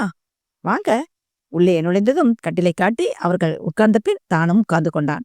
மிஸ்டர் அந்தோணி, உங்களை எதுக்காக சஸ்பெண்ட் பண்ணிருக்காங்கன்னு சொல்ல முடியுமா? அது என்னுடைய தவறுக்காக டிபார்ட்மெண்ட் எடுத்திருக்கிற நடவடிக்கை. போலீஸ் வந்து விசாரிக்க வேண்டிய அவசியம் என்னன்னு புரியல. ரிலாக்ஸ். எங்க விசாரணை உங்களை பற்றியதில்ல, வேற ஒரு வழக்கு சம்பந்தப்பட்டது. நீங்க கேட்ட திறந்ததுக்கும் இதுக்கும் ஒரு சின்ன தொடர்பு இருக்கு. உங்க ஒத்துழைப்புனால் எங்களால குற்றவாளியை கண்டுபிடிக்க முடியும்னு நினைக்கிறோம். நீங்க கொடுக்கிற ஒத்துழைப்புக்கு நிச்சயம் ரிவார்ட் உண்டு. தவிர உங்க டிபார்ட்மெண்ட்டுக்கும் உடனடியா உங்க சஸ்பென்ஸ நாங்க கேன்சல் பண்ண சொல்லி பண்ணுவோம். அப்படியா? ஆமாம். நீங்க கேட்ட எதுக்காக திறந்து விட்டீங்க? அபாயகரமான நிலையில இருக்கிற நோயாளியை காப்பாத்த ஹாஸ்பிட்டலுக்கு கொண்டு போறதா சொன்னாங்க. அதனாலதான். அந்த நோயாளிய நீங்க பாத்தீங்களா? இருந்த இடத்துல இருந்து தான் பார்த்தேன். சீட்ல அடுத்தவன் மடியில சரிஞ்சு கிடந்தான். ஐசி. டவுன் ஹாஸ்பிட்டலுக்கு போனாங்களா? இல்ல, எதிர் திசையில போனாங்க. எந்த ஹாஸ்பிட்டலுக்கு? மெட்ராஸோ என்னமோ, நான் விசாரிக்கல. கார்ல யாராவது இருந்தாங்க? டிரைவரு, பின் சீட்ல நோயாளியை தாங்கியிருந்த ஒருத்தன். என்கிட்ட வந்து கதவை திறந்து விட சொல்லி கேட்டவன். அவங்கெல்லாம் உள்ளூர்காரங்களா? இருக்கலாம். டிரைவரையும் உட்கார்ந்திருந்தவனையும் எனக்கு தெரியாது. என்கிட்ட வந்து கேட்டவன் ரத்தனம். ரத்தனமா? ஆமாம். பஜார்ல உடுப்பி ஹோட்டல் பக்கத்துல பங்கு கடையும் டீ கடையும் வச்சிருக்கானே அவன். காரு உள்ளூர்காரா? தெரியல. வேற ஏதாவது தகவல் நினைவிருக்கா? ஒன்னும் குறிப்பா சொல்ல தோணலிங்களே. சரி, கார்ல இருந்த நோயாளி சரிஞ்சிருந்ததா சொன்னீங்க. அவரு முகத்தை நீங்க பாத்தீங்களா? அவரு நோயால அவதிப்பட்டுட்டு கத்திக்கிட்டு இருந்தாரா? அவரு முகத்தை பார்க்கல. ஒரு துணியை போட்டு தலை முகமெல்லாம் மூடி இருந்தது. சத்தமே போடல. மயக்கம் போட்டு கிடந்திருப்பாரு. நீங்க பேப்பர்லாம் படிக்கிறதுண்டா? வழக்கமா டியூட்டிக்கு போகும்போது வழியில சலூன்ல உட்காந்து பேப்பர் படிப்பேன். இப்ப 1 வாரமா சஸ்பென்ஸ்ல இருக்கிறதால பேப்பர் கூட படிக்க முடியல. நம்ம ஊர்ல ஒரு கொலை நடந்திருக்கு தெரியுமா? சிட்ஃபண்டுக்காரன அவங்க ஆபீஸ் ஆளே கொன்னுட்டாருன்னு பேசிக்கிட்டாங்க. பேப்பர்ல கூட வந்ததாமே. ஆமாம். அந்த கொலை கேஸை கூட நீங்க தான் விசாரிக்கிறீங்களா? ஆமாம். அப்புறம் வந்து உங்ககிட்ட எல்லா விவரமும் சொல்றோம். எங்க ஆபீஸ்ல சொல்றேன்னு சொன்னீங்களே. கண்டிப்பா நாங்க உங்களுக்கு உதவி பண்றோம். வர்றோம். ஜீப் ரத்தினத்தின் கடைவாசலில் நின்றது. டீ மாஸ்டரிடம், ரத்னம் எங்க? வீட்ல இருப்பாங்க. கடைக்கு வர்றதில்லையா? 1 வாரமா உடம்பு சரியில்லைன்னு கடைக்கு வர்றதில்லைங்க. நான் தான் கடைய பாத்துக்கிறேன். சரி, அவர் வீடு எங்க? வேதப்பர் தெருவுல 13ஆம் நம்பர் வீடுங்க. வீட்ல தான் இருக்காரா? வெளியூர் எங்கேயாவது போயிருக்காரா? வீட்ல தாங்க இருப்பாரு. புறப்பட்டார்கள். வீட்டில் ரத்தினம் இருந்தான். ரத்தனம், உங்ககிட்ட ஒரு விசாரணை பண்ணணும். நீங்க ஸ்டேஷனுக்கு வரணும். ஸ்டேஷனுக்கா? ஆமாம், ஒரு சின்ன விசாரணை முடிச்சிட்டு வந்துடலாம். ரத்தினம் மிகவும் கலவரப்பட்டிருந்தான். வாங்க போகலாம். உடம்பு கொஞ்சம் சரியில்லை. ஜீப்ல போயிட்டு வந்துடலாம். ரத்தினம் வேறு வழியின்றி உடன்பட்டான். அவன் மனைவி திகைப்புடன் பார்த்து கொண்டிருக்க ஜீப்பில் ஏறினான். ஜீப் புறப்பட்டது. போய்கொண்டே இருந்தது. தியாகராஜனும் பிரபாகரனும் சிகரெட் பற்ற வைத்துக் கொண்டார்கள். தங்களுக்குள் கூட பேசாமல் மிக அக்கறையாக சிகரெட் பிடித்தார்கள். தற்செயலாக பக்கவாட்டில் பார்க்கிற மாதிரி ரத்தத்தின் வெளிரிப்போன முகத்தையும் அதன் பாவங்களையும் பார்த்தார்கள். ஸ்டேஷனுக்கு வந்தார்கள். உட்கார்ந்து கொண்டார்கள். ரத்னம், நாங்க முதல்ல 3 பேர் மேலையும் ஒரே செக்ஷன்ல கேஸ் ஃபைல் பண்றதா இருந்தோம்.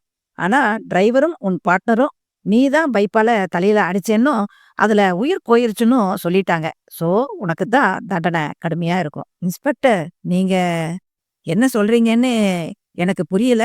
கொலையா நானாங்கிற டைலாக் எல்லாம் வேண்டாம். இல்ல, நிஜமாவே பேசாதடா. யோகநாதனை கொலை செஞ்ச குற்றத்துக்காக உன்னையும் அவங்களையும் நான் கைது பண்ணியிருக்கேன். சார், எனக்கு ஒன்னும் தெரியாது. நீங்க என்னென்னமோ சொல்றீங்க. நான் யாரோடையும் எங்கேயும் போகல. எனக்கு எதுவும் தெரியாது. சேரை பின்னுக்கு தள்ளி அவசரமாக எழுந்து பிரபாகர் அவனை பிடரியில் அறைந்து உச்சி மயிரை பற்றி தூக்கினார். கேட்மேன் அந்தோணி தெளிவா சாட்சி சொல்லியிருக்கிறான். உங்க எல்லோரையும் அடையாளம் கட்டிட்டான். உன் தோழன்கள் லாக்கப்புக்கு வந்து ஸ்டேட்மெண்ட் கொடுத்து 1/2 மணி நேரம் ஆச்சு. நீ கடையில் இல்லாததால கடைசியா கைதாயிருக்க. யோகநாதனை பின் சீட்ல சாச்சிக்கிட்டு கேட்டை திறக்க சொல்லி அவசரப்படுத்தினீங்களே, அப்பவே அவன் சந்தேகப்பட்டிருக்கான். கொலை விவரம் வெளியே வந்து தப்பான ஆள் கைதாகி இருக்கான்னு தெரிஞ்சு வருத்தப்பட்டு மொத்த விவரத்தையும் சொல்லிட்டான். சார், நான் கொலை பண்ணல என்ற ரத்தினம் தாடையில் அடி வாங்கி வாயில் ரத்த சுவையை உணர்ந்தா. நீங்க கார்ல அவனை ஏத்திக்கிட்டு போனத பார்த்ததுக்கே சாட்சி இருக்கு. நீ இன்னும் கொலை பண்ணலைன்னு சொல்ற. என் கையால தான் அடிச்சேன்னு அவங்க ஸ்டேட்மெண்ட் கொடுத்துட்டானுங்க. நீ இன்னமும்... சார், சத்தியமா நான் கொலை பண்ணல. சீதாராமன் தான் திட்டம் போட்டு கொடுத்தவன். நாங்க அவன் பேச்ச கேட்டு குறுக்கு வழியில பணம் சம்பாதிக்க ஆசைப்பட்டு கூட்டு சேர்ந்தோம். ஆரம்பத்துல எங்களை நம்பி கார்ல ஏறின யோகநாதன் அப்புறம் சந்தேகப்பட்டு காரை நிறுத்த சொல்லி கத்த ஆரம்பிச்சான். நான் முடிஞ்ச வரைக்கும் அவன் வாய பொத்துனேன். விஸ்வநாதன் தான் இரும்பு ராடால அவன் மண்டையில அடிச்சான். அந்த அடியில அவன் உயிர் போயிடுச்சு. அவன் சொல்றான் நீ அடிச்சு உயிர் போனதா. நீ சொல்ற அவன் அடிச்சுதான் உயிர் போச்சுன்னு. சார், நான் சொல்றதேதான் நிஜம். சரி, நீயும் ஸ்டேட்மெண்ட்டை எழுதி கொடு. யார் சொல்றது உண்மைன்னு பாத்துடுவோம். ரத்தினம் நடுங்கும் கைகளுடன் ஸ்டேட்மெண்ட் எழுத துவங்கினான். தியாகராஜன், பிரபாகர், நீங்க மூவ் பண்ணுங்க என்றார். Yes sir. பிரபாகர் வெளியே வந்து ஜீப்பில் ஏறினார். மறைவாக நின்று சிகரெட் பிடித்துக் கொண்டிருந்த பெருமாள் பாதியை நசுக்கி எரிந்துவிட்டு டிரைவர் ஷீட்டுக்கு வந்தார். எங்கய்யா போகணும்? டாக்ஸி ஸ்டாண்டுக்கு. அத்தியாயம் 17. சீதாராமனும் கிளப்பில் வேலை செய்யும் விஸ்வநாதனும் ரத்தனத்தை பார்த்தபோதே மிரண்டார்கள். இங்க பாரியா, நீங்க திட்டம் போட்டது, கொலை பண்ணினது எல்லாத்த பத்தியும் எங்களுக்கு 100% தெரிஞ்சு போச்சு. உங்களை பிணத்தோட கார்ல பார்த்த கேட்மேனோட சாட்சியம் இருக்கு. மறுத்து பேச முனைந்தார்கள். தனித்தனி அறைகளில் நிறுத்தப்பட்டார்கள். ஆடைகள் அவிழ்க்கப்பட்டன. தியாகராஜனின் முன்னால் நிர்வாணமாக நின்ற சீதாராமன் தலையை குனிந்து கொண்டார். நிமிருடா, உங்களோட குற்றம் தண்டனை எல்லாமே உறுதியாயிடுச்சு. இப்ப கேள்வி என்னன்னா, ஆரம்பத்திலேயே ஸ்டேட்மெண்ட் கொடுத்துட்டு அமைதியா உட்கார போறியா, இல்ல குத்துயிரும் கொலையுருமா ஆயே ஸ்டேட்மெண்ட் கொடுக்க போறியா? நான் கொலை பண்ணல என்ற ஒற்றை வாக்கியத்துக்காக சரமாரியாக லத்தியடி வாங்கி அலறினான். அதுவே பக்கத்து அறையிலிருந்து விஸ்வநாதனை கலக்கியது. உட்காருடா. உடம்பு முழுவதும் வலிக்க மடக்கி உட்கார சிரமப்பட்டு அலறியபடி சீதாராமன் உட்கார்ந்தார். காலை நீட்டு. காலை நீட்டுவதற்கும் கத்தினான். தொடையின் குறுக்காக லத்தியை வைத்தார். ஏகாம்பரம், இங்க வாயா. ஐயா என்று வந்து நின்றார் கான்ஸ்டபிள். லைட்டு வெஹிக்கிள் டிரைவருக்கு ரோலர் ஓட்டி காட்டு. Constable roller ஓட்டினான். சீதாராமன் மரண கூச்சல் போட்டான். சித்திரவதைகளில் சின்ன இடைவெளி தரப்பட்டது. அவன் கத்திக்கொண்டே இருந்தான். எப்படி சௌரியம்? இப்படியே ட்ரெஸ் இல்லாம கிடந்து அப்பப்ப ட்ரீட்மெண்ட் வாங்கி அப்புறமா சொல்றியா? மௌனமாக கிடந்தான். பணம் எங்க? அவன் வீங்கி சிவந்திருந்த முகத்தை உயர்த்தினான். 3 பேரும் பிரிச்சுக்கிட்டோம். யாரு ஆத்தா வீட்டு பணத்தை? ஆஃபரால் 10,000 ரூபாய்க்காக ஒருத்தனை கொன்னுட்டீங்களே, எப்படிடா மனசு வந்தது? அந்த யோகநாதன் சரியான ஓட்ட வாயி. வெங்கடேசனால எனக்கு பழக்கமானா. எப்ப பார்த்தாலும் என் கையில லட்சக்கணக்கில் பணம் பொருளும் நான் தினமும் பேக்குக்கு லட்சக்கணக்கில் பணம் கொண்டு போவேன்னு சொல்லுவான். அத நம்பிதான் படத்தாசையில இப்படி திட்டம் போட்டேன். அடிக்கடி அவனுக்கு கார்ல லிஃப்டும் கொடுத்தேன்.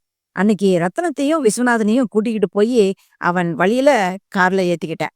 பையில எவ்வளவு பணம் இருக்குன்னு சும்மா கேக்குற மாதிரி கேட்டேன். பாவி 10 லட்சம்னு சொன்னான். அத நம்பித்தான் இப்படி 10,000 ரூபாய்க்காக நாங்க 3 பேரும் கொலைகாரர்களா ஆயிட்டோம். சீதாராமன் தலையில் அடித்துக்கொண்டு புலம்பினான். ஆனந்த் லாக்கப்பிலிருந்து வெளியே கொண்டு வரப்பட்டான். சாரி மிஸ்டர் ஆனந்த், நீங்க சொன்ன மாதிரியே நீங்க இந்த கொலைய செய்யலேன்னு ப்ரூஃப் ஆயிடுச்சு. உண்மையான குற்றவாளிகளை நாங்க பிடிச்சிட்டோம். நீங்க போகலாம். ரொம்ப தேங்க்ஸ் சார். ஆரம்பத்துல என்ன நம்ப மறுத்தாலும் அப்புறமும் என் மேலேயே குற்றத்தை சுமத்த என்னென்ன வழிகள் இருக்குன்னு யோசிக்காம உண்மையான குற்றவாளிகளை தேடி பிடிச்சு என்னை விடுவிச்சதுக்காக நான் உங்களுக்கு மிகவும் கடன்பட்டிருக்கிறேன். இருந்தாலும் எந்த தவறுமே செய்யாதனா உங்ககிட்ட அடி வாங்கினது தான் வேதனையா இருக்கு. அதையெல்லாம் மறந்துடுங்க. பெரிய ஆபத்திலிருந்து தப்பிச்சோமேன்னு சந்தோஷப்படுங்க. இருந்தாலும் செய்யாத தவறுக்கு நோ, யூ ஆர் ராங் என்றார் பிரபாகர். தவறு செய்யாத யாருக்குமே தண்டனை கிடைக்கிறதில்ல. சில நேரத்துல சின்ன தவறுகளுக்கு கூட கொஞ்சம் பெரிய தண்டனை கிடைச்சிடுது. உங்க கேஸு அப்படித்தான். சின்ன தவறுக்கு பெரிய தண்டனையா? நான் என்ன தப்பு பண்ணுனேன்? ஆபீஸ் பணப்பைய வீட்டு உபயோகங்களுக்காக எடுத்துக்கிட்டு போனது தப்பில்லையா? அதுதானே உங்களை இவ்வளவு கஷ்டப்பட வச்சது. ஆனந்த் சற்று மௌனமானார். பிறகு, நீங்க சொல்றத ஒத்துக்கிறேன். நான் ஒரு தப்பு பண்ணியிருக்கேன். அதனால எனக்கு தண்டனை கிடைச்சத நியாயம்னு வச்சுக்குவோம். இந்த யோகநாதன் பாவம் சார், அப்பாவி. அவனுக்கு ஏன் சார் இவ்வளவு பெரிய தண்டனை? அவன் செஞ்ச தப்பு என்ன சார்? யோகநாதனுக்கு மரணத்தை கொடுத்தது சட்டமோ அரசு எந்திரமோ இல்ல, தனி மனிதர்கள், நேர்மையற்ற காளிகள். அவரு கொஞ்சம் எச்சரிக்கையோட இருந்திருந்தா இப்படி ஆயிருக்காது. யோகநாதனும் ஒரு தவறு செஞ்சிருக்கார். அவருடைய மரணத்திற்கு அது மட்டுமே முழு காரணம் இல்லைன்னாலும் அதுவும் ஒரு காரணம். என்ன சார் அது? Loose talk. இடம் பொருள் அறியாம ஓட்டை வாயனாய் இருந்தது. எப்பவும் என் கையில லட்சக்கணக்குல பணம் பொருளும்னு ஒரு அவசியமற்ற தற்பெருமை அடிச்சுக்கிட்டு இருந்தது. குற்றவாளிகளை தூண்டி விட்டுருச்சு. ஆனந்துக்கு அவர் சொன்னது புரிந்தது. நன்றி சார். வெளியே வந்தான். சுதந்திர காற்றை சுவாசித்தார். முற்றும்.